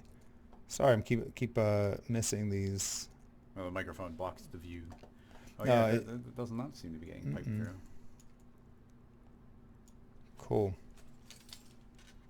Let's just make sure that this is still display color. Display color.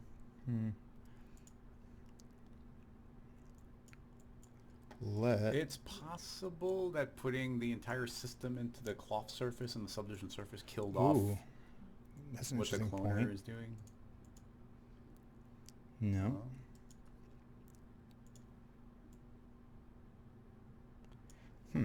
That's interesting. Do this. That's working. Oh, the complement. So yeah, so maybe that's what's happening is those values might be getting kind of wonky. Let's pretend like, whoa. We'll just invert it. That's fine. We'll just complement it. Cool. Did that still work though with this? I believe. I'm curious. So always a good way to check is that it looks like it is killing it. Interesting. Well.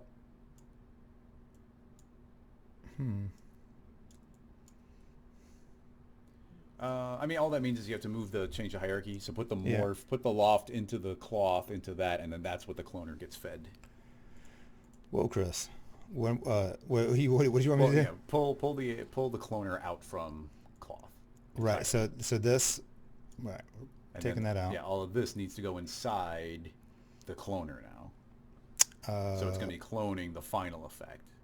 Right. So then we're putting this. You need 2 into copies of it. This. Is that what you say? Is that what you Yeah, meant? make a second copy of that whole system right there, and then delete its children of Delete, one of them. delete this dude. Go in, yeah, delete null 1, and now drop in loft. I don't know Or what. undo, and then put the null in rather. Okay. Grab that null and put that in. In here. Yeah, there we go. I don't even know what just happened. Well, well, just to clarify, No. if the cloner is being fed in all the geometry, it's not viewing the clones as clones anymore. But now we change the system around so that it's making a bunch of clones of the final form of the geometry instead of taking the final clones and changing the way that geometry looked. So, ultimately, I don't know if you can really see what's going on, Yeah, they're but subtly different. this is changing in between the two, and no, it is not, because We're not feeding in the shade man, mask. yeah, Just making stuff up. I know. You just gotta like speak with authority, you know. Just like, yeah, this is what's happening. You don't see it, but it's happening. Now I believe that is happening. At least it should be. Let's just double check to see if this is working, and that is working. It's a little bit on the gray pale. side, yeah. So we can do that and just ramp it. Oh, here we go. Oh man. Not if we ramp it. Input, and then let's just take this and see. Whoa. I guess the ramp can't make it brighter. No? Oh, never mind, it can. So, freaked me out there for a second, Chris. Cool. So we have that. So that's definitely mixing now. Now we still kind of hard to see. I don't. Still hard to see. Yeah. Is it working or is it not? One way we can tell is just do. Wait, the ramp isn't fed in the mix. Oh, again. It's happening, I swear. So I think I see the difference now. it's kind of hard to see. It's a little shinier Yeah, in the middle. yeah. It is. It is a little shinier in the middle. I mean, you could do is just do a flat. Yeah, we got to darken up the color of shader 2 or something. Yeah, let's do that. Instead of making, let's do shader 2. It will be, instead of a copper, let's just make it an aluminum. You can see it. It's happening. It's a little bit there. The spherical dude. If we can sit there and say. The world of shading. Yeah. I think it's really fun. I love making shaders in Substance. It's so in Substance Designer. It's so. Oh, you've visual. actually designed it. Oh yeah, I man. went nuts on like 2 materials, like going Awesome. really deep. Awesome, where it's like awesome. 200 nodes, just going insane. And it's Sweet. really really fun. Just to visualize what's happening. Whoops. Boom. So the reason that this is kind of cool is because you have an effector, or you have a fall off, affecting your geometry, but at the same time, it can also affect the on the shader level. And to kind of draw back to what we were talking about earlier, that can also affect those bubbles, where you have those bubbles that maybe getting displaced up that geometry, but that on the shader level, it's making it transparent. So just that mix just adds a whole nother layer of, well, I guess fun. Yeah. Insanity. Yeah. Anything else? No, I think that should pretty much cover that. I do want to pull back up the our nice render view of the previous thing. Pitch viewer, yeah. Let's have that playing in the background as we wrap up. Ooh, noodles. It was all worth it for that. Yeah. Yeah. Let's see. The chat, we weren't scrolling with it, so we weren't seeing it. Yeah, thanks everybody for coming and hanging out this whole time, asking amazing questions. A big thanks to Chris for coming and being the first ever Rocket Lasso Live guest. Very fun. Thank you very much for having me. It's an honor to say the least. No, thank you very much. My man. Would you recommend other people who have been reluctant to be on live stream? Is it I think, bad? I need to call KGB out. What's going on, buddy? Where are you? I know that some of the guests that you have coming up, I don't want to, it's not my place to say, but I'm super excited about some of those guests that are coming up. It's people that I absolutely love their work and I admire very, very much, and I can't wait to see them.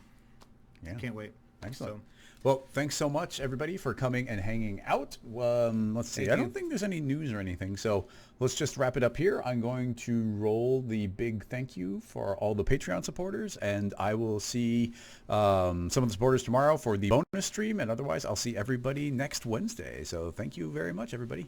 Bye-bye. That was fun. Yeah.